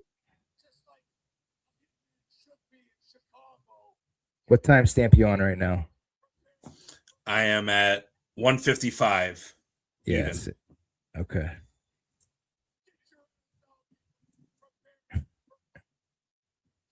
They cut something there. They did like a flash. They did like a flash cut. What was that? I wonder what it was. Know. Maybe somebody in the crowd did something. Maybe they threw something at him, or they don't usually edit that.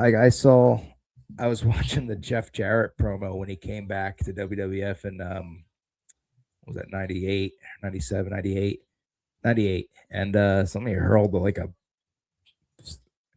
hurled something at Jeff, hit him in the head, and then that was the night if you remember this, during that promo, somebody threw a Scream mask or Scary Movie Scream mask at Vince. Yeah, and Vince holds it up.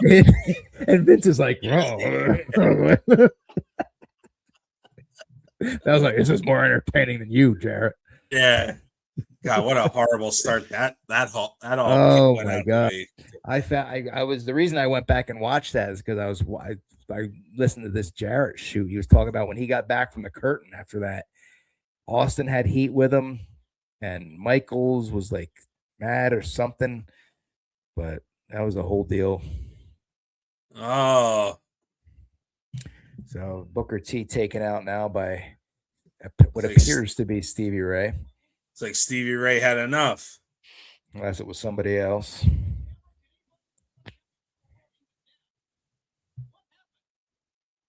But we don't know. We didn't see it. It could have been the gambler. Yeah. Dave Bradley, the gambler. Could have been a gambler back there. He could have been the gambler, baby.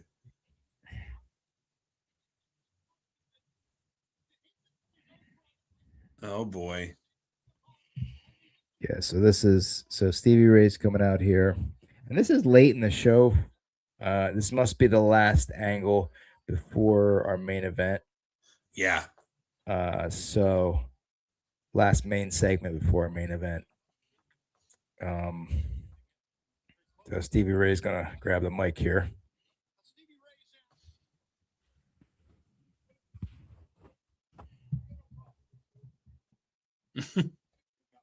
This makes no sense at all. No.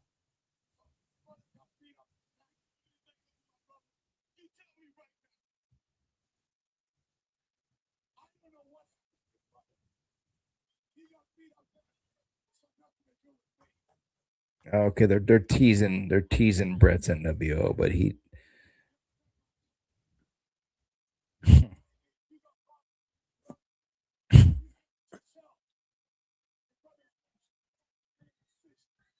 I think this was setting up some Bret Booker match. I think Bret worked Booker in July, I want to say, at Bash at the Beach at that Karl Malone mailman show. So there may have been some residual heat there or something. Maybe that's how they tied this together. Because I'm Stevie Ray's taking off the shirt.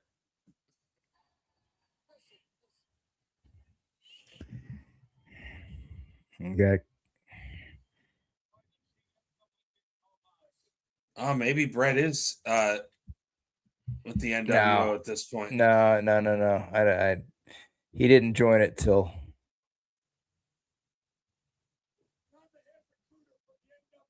What the freak?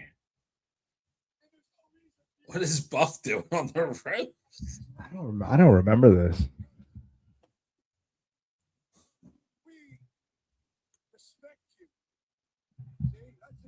Head recruiter for the NWO.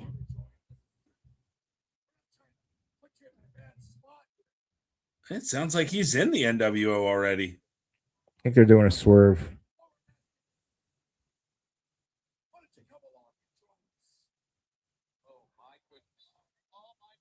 At least you got a path of ruin. And Bret was right. This is crap. Ugh.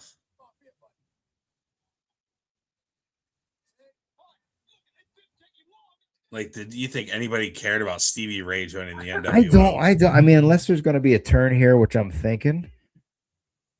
No, I think Stevie Ray stayed in for. No, Bret, the whole thing with Bret. With Bret.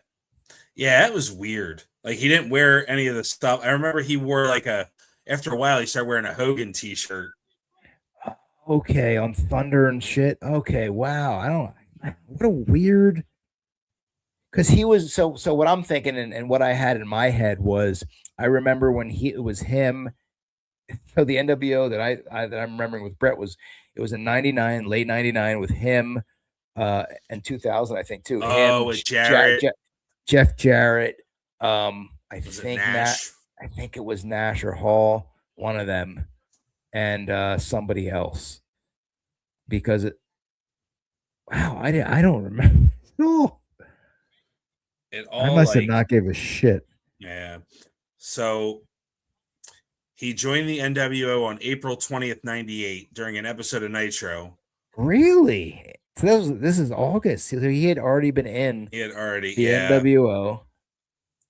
And he was an NWO associate.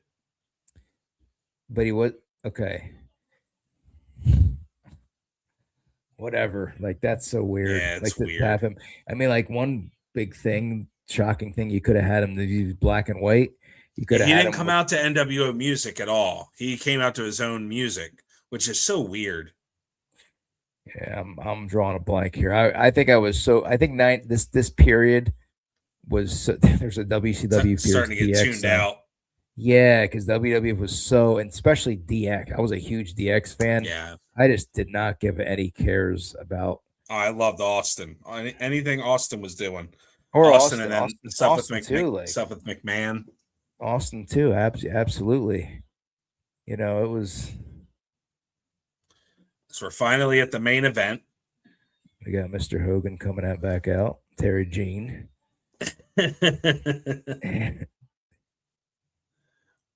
We will have to definitely do some research on our next show and make sure that we've got I thought for sure that episode was on Netflix. It just goes to show you that you'd think at least those would be, but like, wow. I'm thinking that maybe that could be the reason that there's some controversial stuff that they don't want to air. But then looking back on that specific episode, I don't think there was. It wasn't like the one with like Mark Henry and Sammy or like Mae Young in the hand, or like, I don't know, something that's like really like could be controversial. But I think that might be the Raw that Mankind goes down the ramp with the stretcher. I think it was because it was wasn't there a Hell in a Cell match, right? Yeah. So it was. They did a double turn with Kane and Foley. I'm very shocked by that. Like, it's not even. I mean, really, WWE Vault on YouTube has some really good stuff. But in terms of like full episodes, forget, they don't give a shit anymore. It's really sad. No, they have all the new roles. Just I don't know what happened in '98 and some of the others. I don't know. It's like they skip for whatever reason, which is. What could be the reason? Is there characters that are controversial? I don't know. Like Val Venus, you don't want to see Val Venus, or I mean, it's not. I mean, it's like it's Netflix though. Like they got a lot of rated R movies and all kinds of stuff. Like there's got to be something else behind that. Yeah. So. I don't know.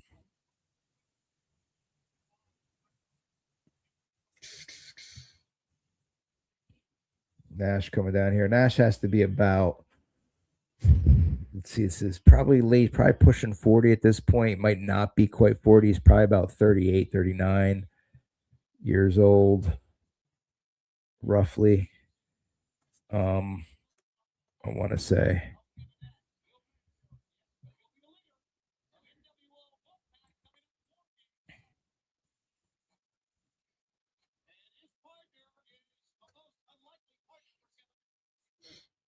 Yeah, I had the I think maybe it was the following Christmas. I got the WCW. I'm hearing this Wolfpack song. I got the W. They had a WCW the music out, like how WWF used to put it out. WCW had an album CD compact disc for those of you who don't know, and it had all the themes from most of the main WCW songs on it.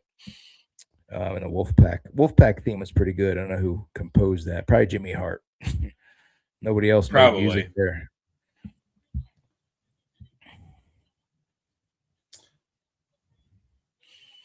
Here comes Billy Goldberg.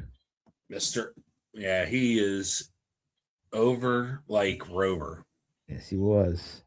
At this time, this was summer '98. My first job was KB Toys.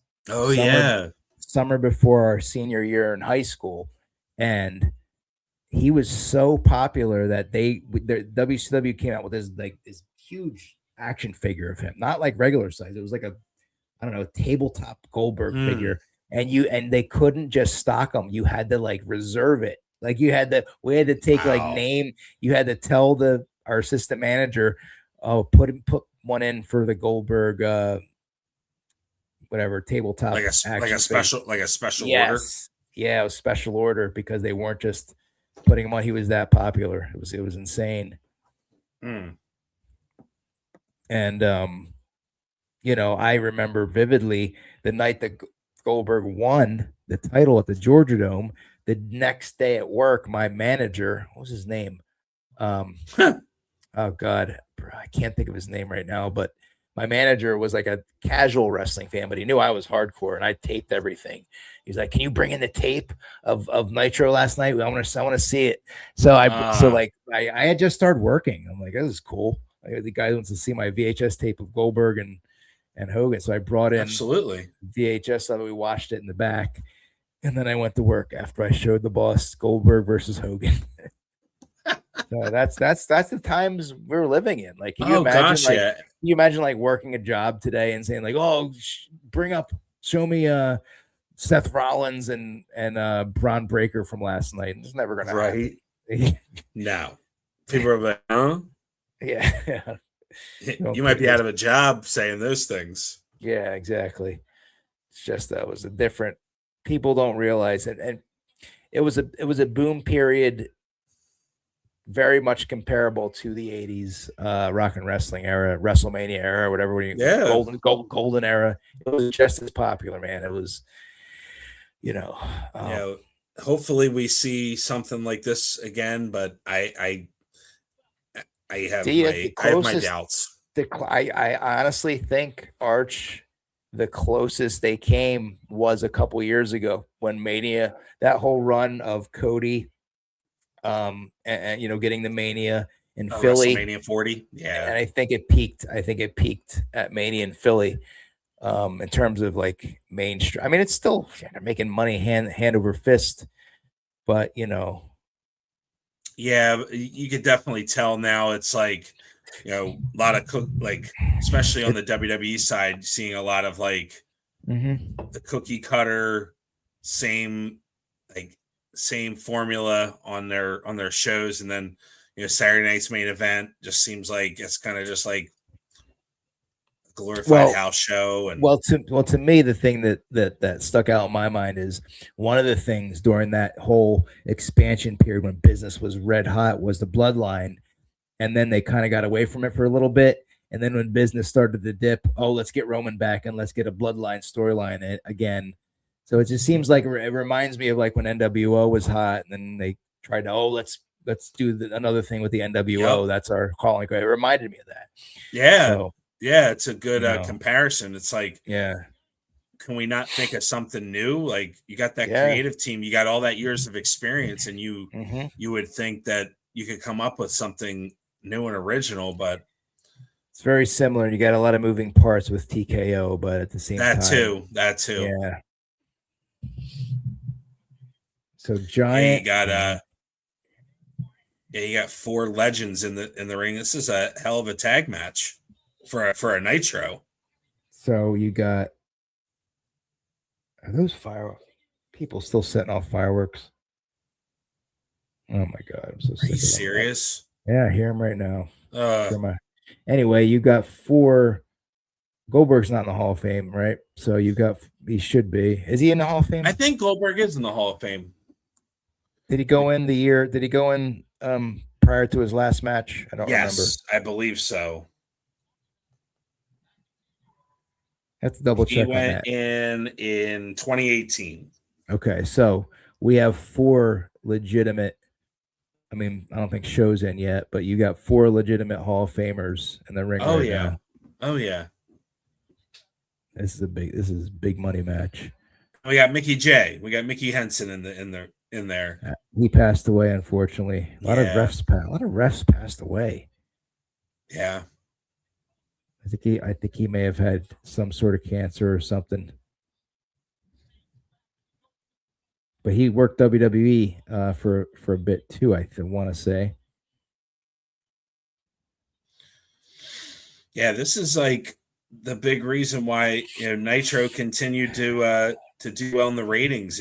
These having main events like this, they still were able to go with the formula of the NWO, and this was it. And you had a lot of guys, big money guys at the top, and WWE was kind of lacking still at the top, even though you had Rock and Austin booming, Taker.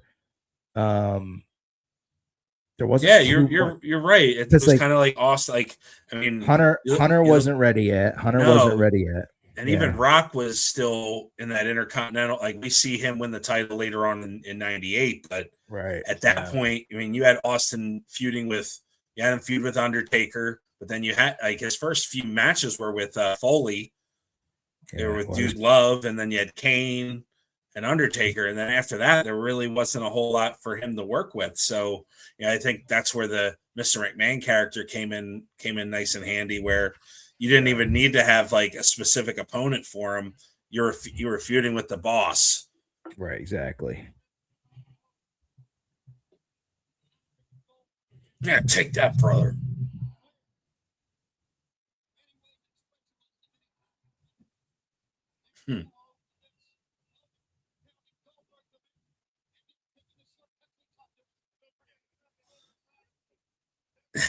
Hogan selling it. I just realized something, Arch. We are, bro. I should have realized this as I watched it. This Nitro, 2 hours and 17 minutes without commercial. This was a 3-hour Nitro.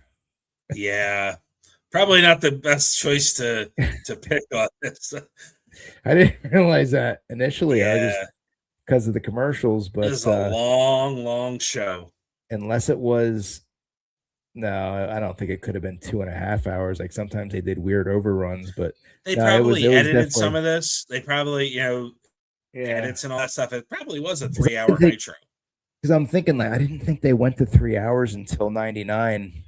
The '99 they had. You think about it. So looking at the rundown, they were on at 8:00, and they were, So they went from 8 to 11. Yeah. Okay.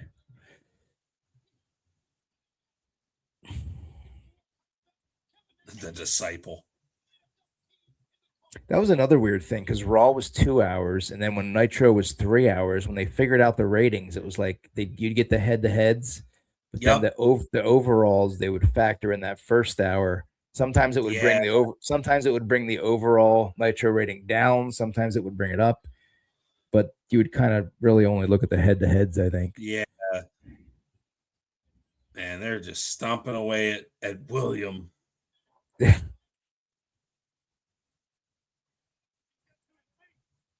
a hot crowd. Yes. Yeah, Chicago is still to this day one of the hotbeds for pro wrestling. Just goes to show you right here. Oh, here comes Luger. This is '98. I wonder if a young CM Punk was in the crowd.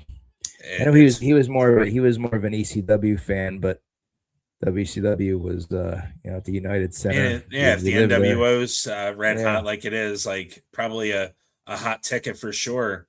Yeah, if you're in the wrestling scene, this is '98, so he's probably in his backyard fed. And we're seeing them all. There's one guy I'm like, where's he at? Who? Maybe we'll see him. The Stinger. Oh, Stinger. That might be the closer to the show. I'm gonna bet he might descend from the rafters. Yeah. What's your timestamp right now? We're at 2:14:49. Okay.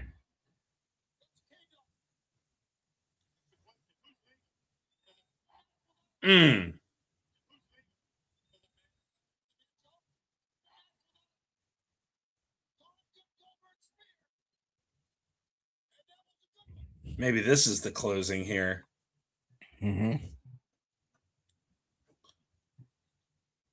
Still got a couple minutes here, so maybe all that and there's still a pinfall. That's great. All that gaga. That's great. Hogan coming back in. I want my belt back, brother. Oh, this might be where their heat kind of start. Start the slow burn to Starcade. Yeah.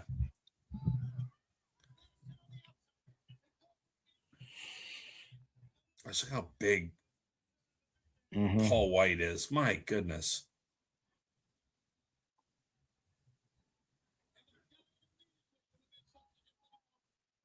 Ooh. Go Goldberg. Oh, there's Warrior Man here.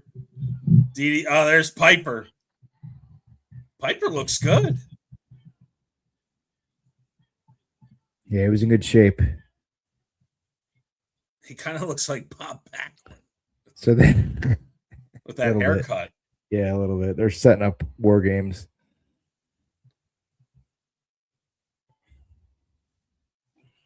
Why does Warrior keep that trench coat on? Like he's supposed to be the big body guy. He keeps it on.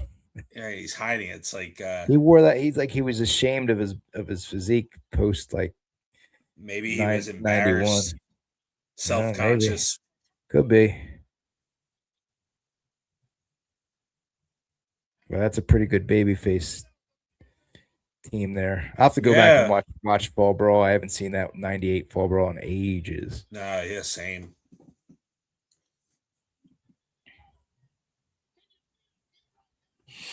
Yeah, we are wrapping things up, kids. So all in all, it's like you kind of see like the formula with the NWO is still going strong. We're seeing less of the cruiserweights like we talked about. It just seems, and then Goldberg, of course, is super over. So we kind of see where that formula is working, but as we know, it kind of after a while, it's not. You got to change it up, and they made some pretty big mistakes going into late '98 into '99. But it was a long but fun to watch. But any last thoughts on that show? Anything that kind of? I mean, I think this was a decent show. I don't think it was a bad show. Definitely before the bottom dropped out of WCW, they were still very much competitive. The crowd, I listened to the crowd, that United Center crowd. If you got a packed United Center and they are that rabid, this is still peak Goldberg. This is still the Wolfpack was still super over, and it was a solid show. I don't think the number of cold matches with big guys was a bit much, and the lack of cruiserweight. I mean, we saw Jericho and Kurt Hennig, and of course the Malenko match, but like very rare to not have that much, that little undercard cruiserweight action, but which really was the good compliment to the big guys in the main event. It was a good show. I mean, I would say for 3-hour wrestling TV shows are never, they're just not, I don't know. They're just not it. Wrestling is designed for 1 to 2 hours, except unless it's a pay-per-view and you're getting the payoff of feuds. Overall, I thought this show was pretty fun. Again, say what you want about the players, say what you want about the angles themselves, but they were booking heat. There was heat. The arena was on fire, and this was 98, so it was one of the hottest times in wrestling. Yeah, I mean, the formula is still working, and I think for what it was, the NWO was super hot, Goldberg was still hot, and I think they were using the formula that was working for them, and they were still winning. They won this week, despite what happened on Raw, the go home show for a big SummerSlam coming up. So, and the reason was exactly what you said. It was because of the names, those big names. They still were, Goldberg, Warrior, Piper, guys like that. Yep, absolutely. All right, so just a couple quick programming notes. So the last few weeks we had some exclusive interviews on our channel. If you get an opportunity, take a look. They're in the Lazy Booking Podcast on the channel here on YouTube and Facebook. Marcus Mathers, WWE ID prospect, he had some insight on his journey through the independent scene and now part of the Evolve and WWE ID program. So great interview there that Chrome had with him. And then, of course, yesterday we had a exclusive interview with the Queen of Extreme, Francine. We talked wrestling, we talked food, we talked Disney. So lot of great stuff. Definitely recommend checking that one out as well.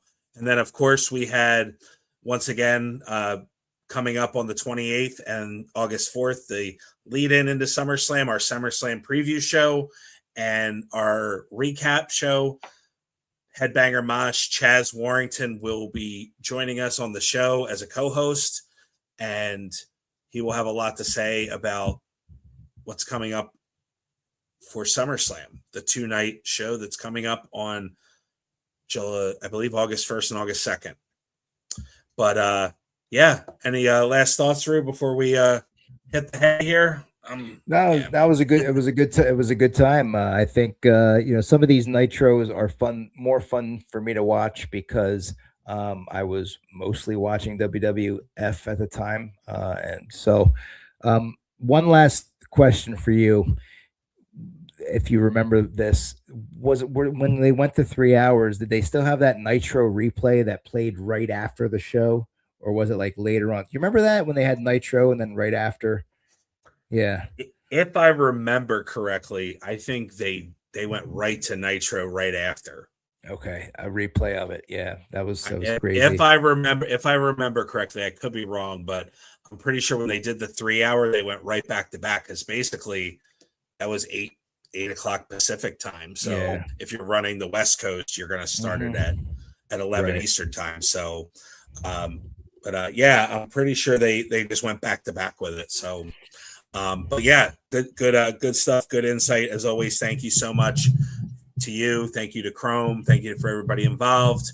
And we will be back in a few weeks. We will make sure that we can actually watch a Monday Night Raw this time. We'll do a little more research, but appreciate everybody's patience with that. And I hope you enjoyed it as much as we did.